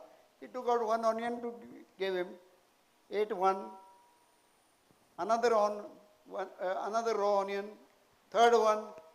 By the time that Baba's devotees started coming in, and that's what Baba wanted.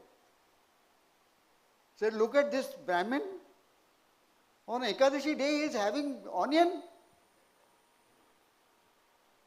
He was really, he didn't know what to say. But somehow or the other he said, Baba, you had onion, that's why I had. He said, I had onion? What nonsense, you're telling all lies? He said, Baba, you had onion, that's why I had. He said, then Baba put his fingers in the mouth and vomited over that railing. And it was all old days Dwarkamai. There was no stone or anything, nothing. And what came out of Baba's mouth was sweet potato pieces, which fell on the ground. That is not all. Kushabahu, when he saw that, he bent down with his hands at the back, and like a dog, he ate them all. That is the devotion. That is the devotion, and he knew it was his testing. He knew it. And he did that, and Baba first frowned, gave him abuses, hit him, and then hugged him. And the people, all those devotees who had come in Dwarkamai, realized what Kushabahu was. So that was the taste for others and Kushabahu also. Kushabahu stayed there for some time. Then he was asked to go to Pune, and his samadhi is there in Pune. If anyone wants to see, it is near Parvati Hill. But the type of devotion is something without, one cannot think about. Similar thing had happened with Swami Vivekananda. When his guru had cancer in his mouth, Ramakrishna Paramahansa, there was a pot kept over there. He used to spit in that. And other devotees would not come close by. Vivekananda came to know about this, and he, in front of all those devotees, he drank all that. That was the devotion. When we reached that stage, we do not know, but we try all the while, throughout our life, till we reach that stage. Thank you. Saira, very nice. So what we will do is, we will distribute those Baba's original pictures to all of you devotees. And you have these books, if anyone wants. The books are here. That's, talking about all the Gavankarji's thing. And also we have this Ashirvad picture, that's the original, that's by Dr. S.M. Panditji, and you heard of D.D. Neroy. All the old Baba's picture will have D.D. Neroy on the bottom. So he used to block print all the Baba's picture and distribute, so his family in Pune, they have sent for all the devotees in Canada.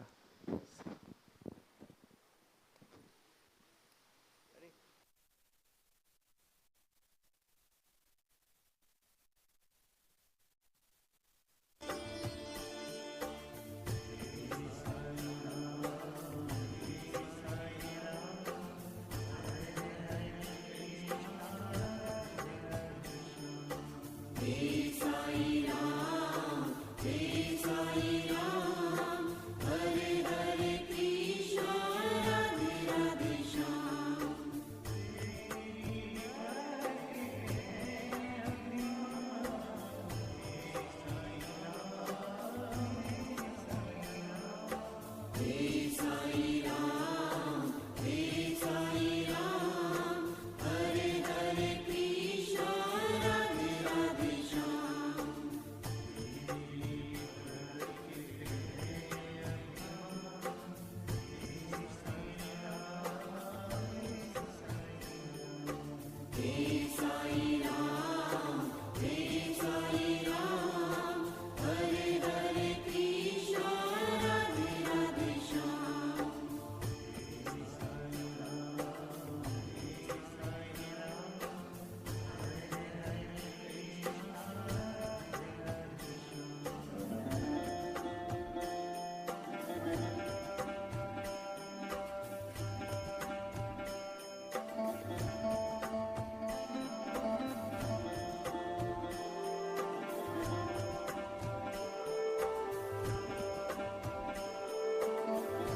Sai Ram.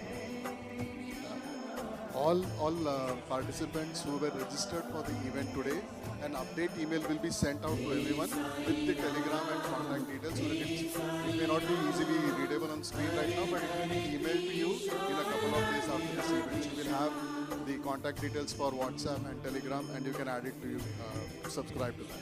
Thank you. We also have Gavankar Uncle's book. So this book is available for $5. So if anybody wishes to grab a copy, please.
Hey.